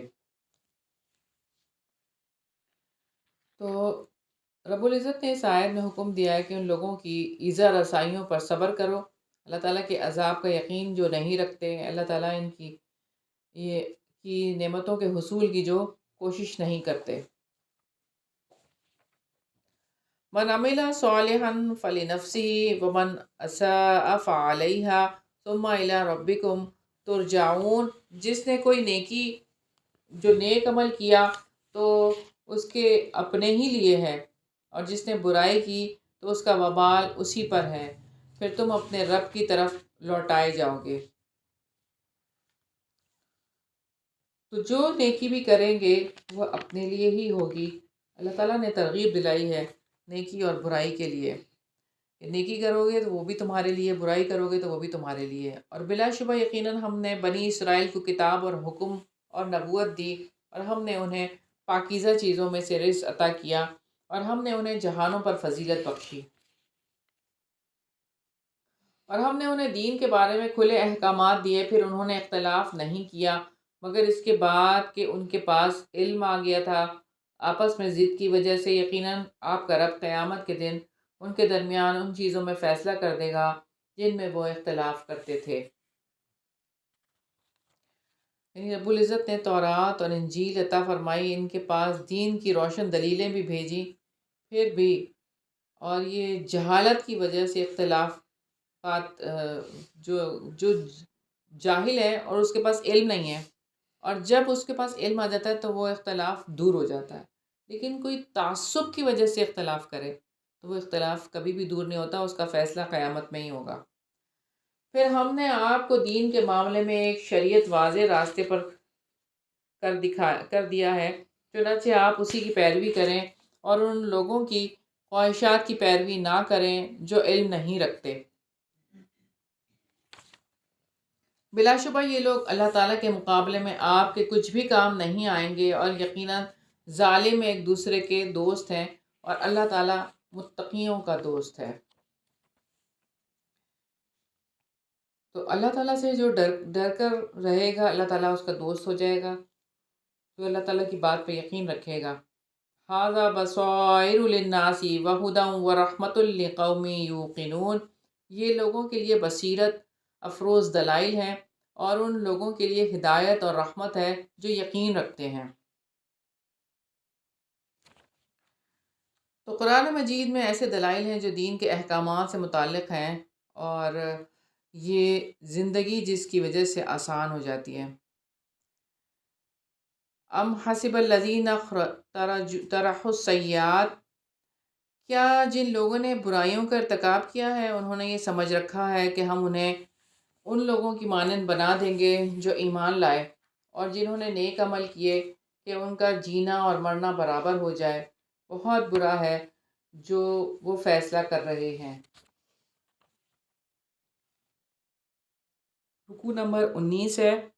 وَخَلَقَ اللَّهُ السَّمَاوَاتِ وَالْأَرْضَ بِالْحَقِّ وَلِتُجْزَى كُلُّ نَفْسٍ بِمَا كَسَبَتْ وَهُمْ لَا يُظْلَمُونَ، اور اللہ تعالیٰ نے آسمانوں اور زمین کو حق کے ساتھ پیدا کیا تاکہ ہر شخص کو اس کا بدلہ دیا جائے جو اس نے کمایا، اور لوگوں پر ظلم نہیں کیا جائے گا۔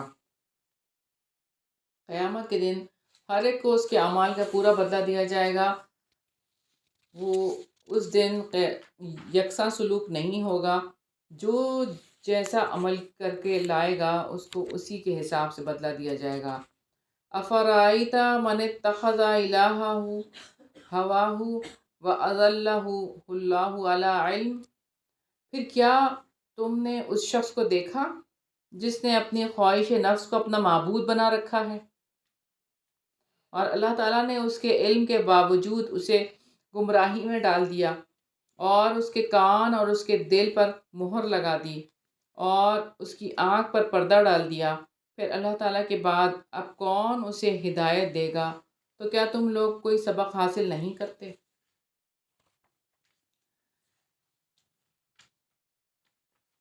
سیدنا شداد بن اوس رضی اللہ عنہ سے روایت ہے کہ نبی پاک صلی اللہ علیہ وسلم نے فرمایا کہ عقل مند وہ ہے جو اپنے نفس کو رام کر لے اور موت کے بعد کی زندگی کے لیے عمل کرے، اور عاجز اور بیوقوف وہ ہے جو اپنے نفس کو خواہشات پر لگا دے اور رحمت الہی کی آرزو رکھے، یعنی خواہش کی زندگی گزارے جائیں اور رحمت کی توقع رکھ کے بیٹھ جائیں کہ اللہ تعالیٰ تو رحیم ہے۔ اصل کام جو کرنے والا ہے وہ یہ کہ اپنی خواہشات کو کنٹرول میں رکھیں اور اللہ تعالیٰ نے جو عمل کرنے کے لیے کہا ہے وہ عمل کریں۔ سونے کا دل چاہ رہا ہے لیکن نماز کا وقت ہے، کیا کریں گے؟ نماز پڑھیں گے وضو کر کے۔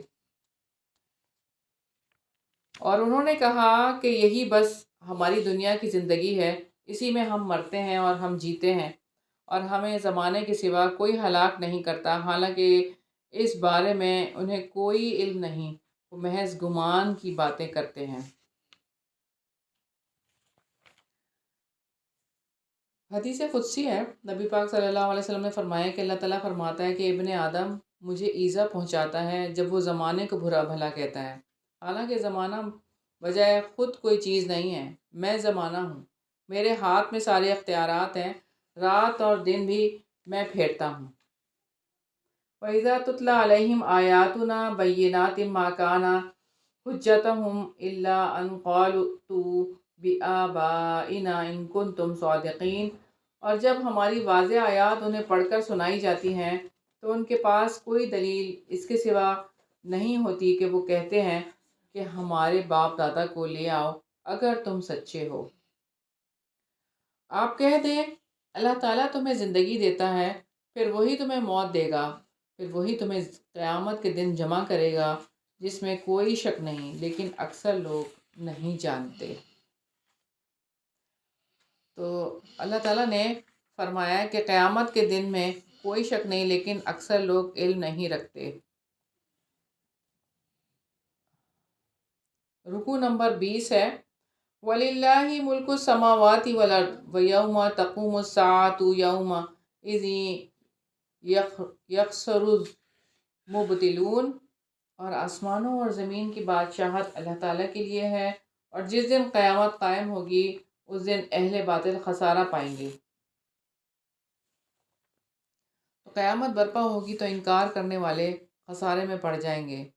وَتَرَى كُلَّ أُمَّةٍ جَاثِيَةً كُلُّ أُمَّةٍ تُدْعَى إِلَى كِتَابِهَا الْيَوْمَ تُجْزَوْنَ مَا كُنْتُمْ تَعْمَلُونَ، اور آپ ہر امت کو گھٹنوں کے بل گرا ہوا دیکھیں گے، ہر امت اپنے نامہ اعمال کی طرف بلائی جائے گی، آج تمہیں وہی جزا دی جائے گی جو تم عمل کیا کرتے تھے۔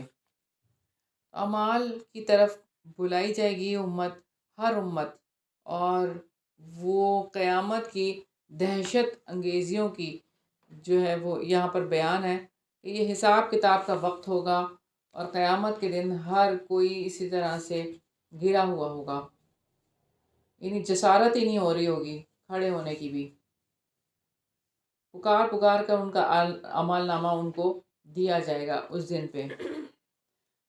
ہر گروہ سے کہا جائے گا آج تمہیں تمہارا نامہ اعمال کا بدلہ، تمہارے اعمال کا بدلہ دیا جائے گا۔ ھذا کتابنا ینطق علیکم بالحق، یہ ہمارا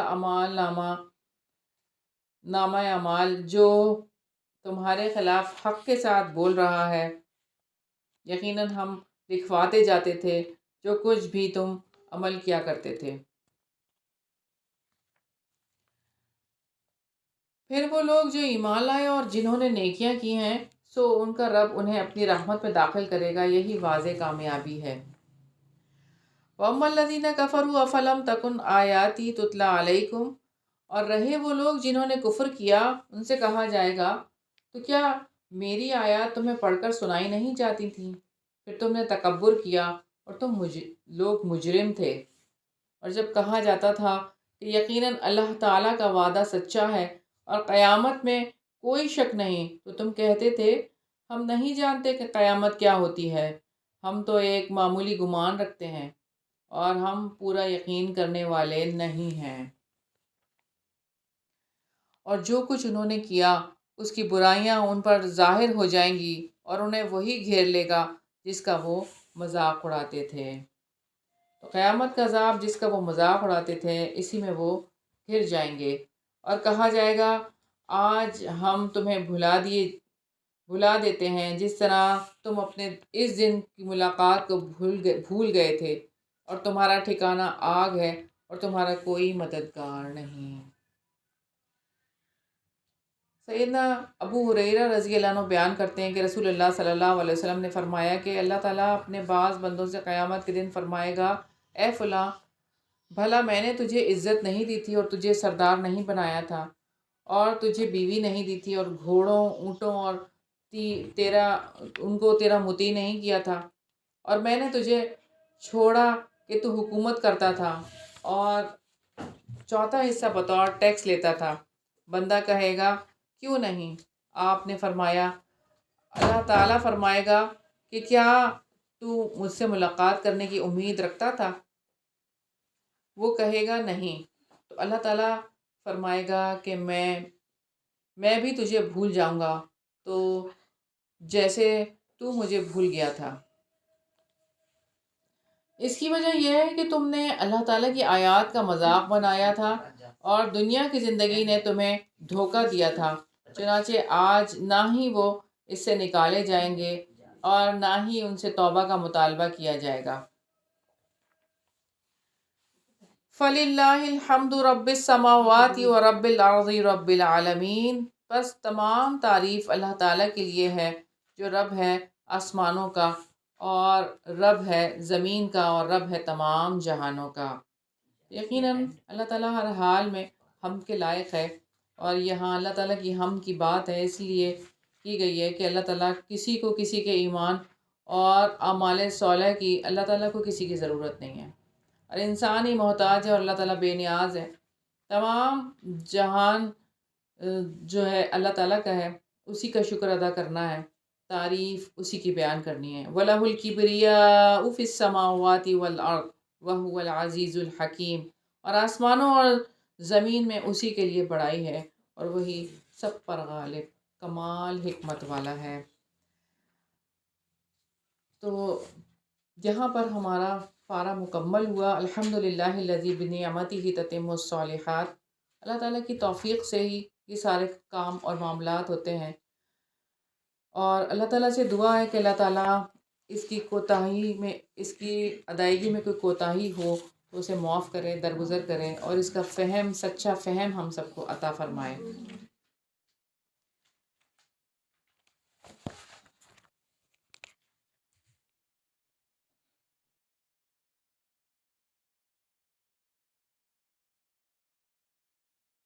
اللہم صلی علی محمد وعلی آل محمد کما صلیت علی ابراہیم وعلی آل ابراہیم انک حمید مجید۔ اللہم بارک علی محمد وعلی آل محمد کما بارکت علی ابراہیم وعلی آل ابراہیم انک حمید مجید۔ ربنا آتنا فی الدنیا حسنۃ وفی الآخرۃ حسنۃ وقنا عذاب النار۔ ربنا ظلمنا انفسنا وإن لم تغفر لنا وترحمنا لنکونن من الخاسرین۔ یا حی یا قیوم برحمتک نستغیث، یا حی یا قیوم برحمتک نستغیث۔ الہی یا پاک پروردگار، یا رب العزت، ہم گناہ گار ہیں، خطا کار ہیں، ہمارے سارے گناہوں سے درگزر فرمائیے۔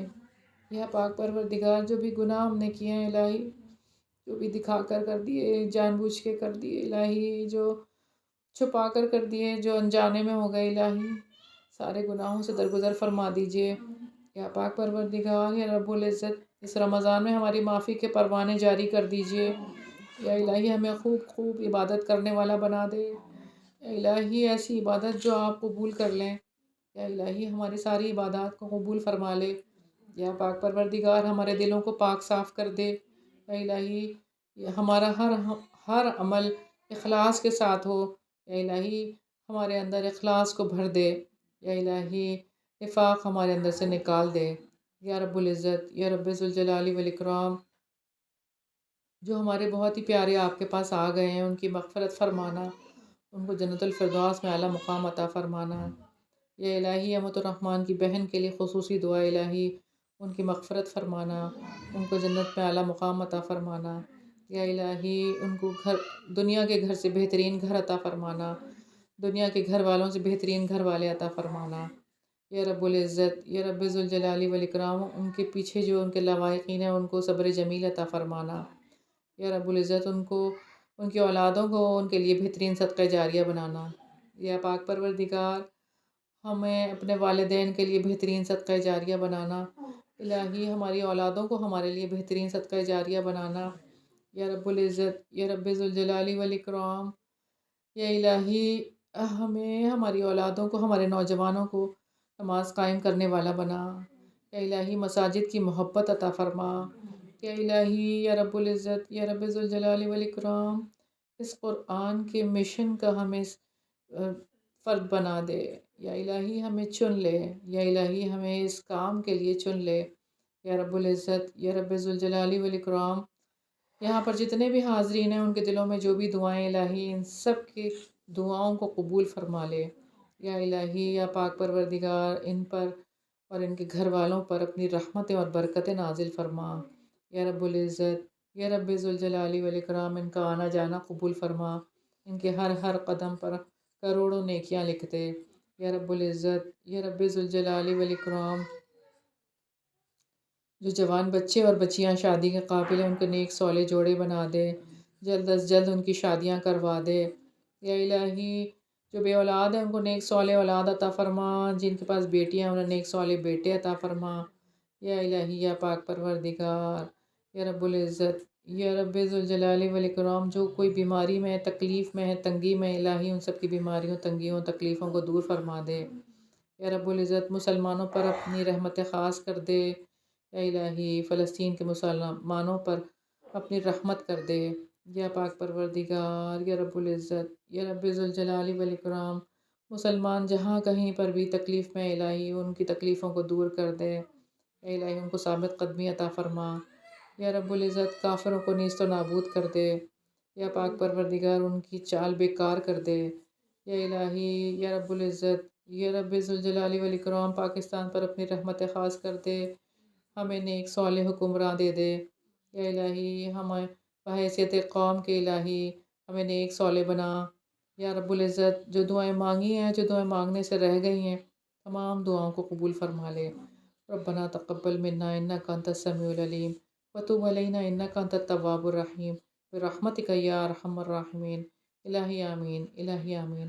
اللہم صلی علی محمد وعلی آل محمد کما صلیت علی ابراہیم وعلی آل ابراہیم انک حمید مجید۔ اللہم بارک علی محمد وعلی آل محمد کما بارکت علی ابراہیم وعلی آل ابراہیم انک حمید مجید۔ سبحانک اللہم وبحمدک، نشہد ان لا الہ الا انت، نستغفرک ونتوب الیک۔ السلام علیکم ورحمۃ اللہ وبرکاتہ۔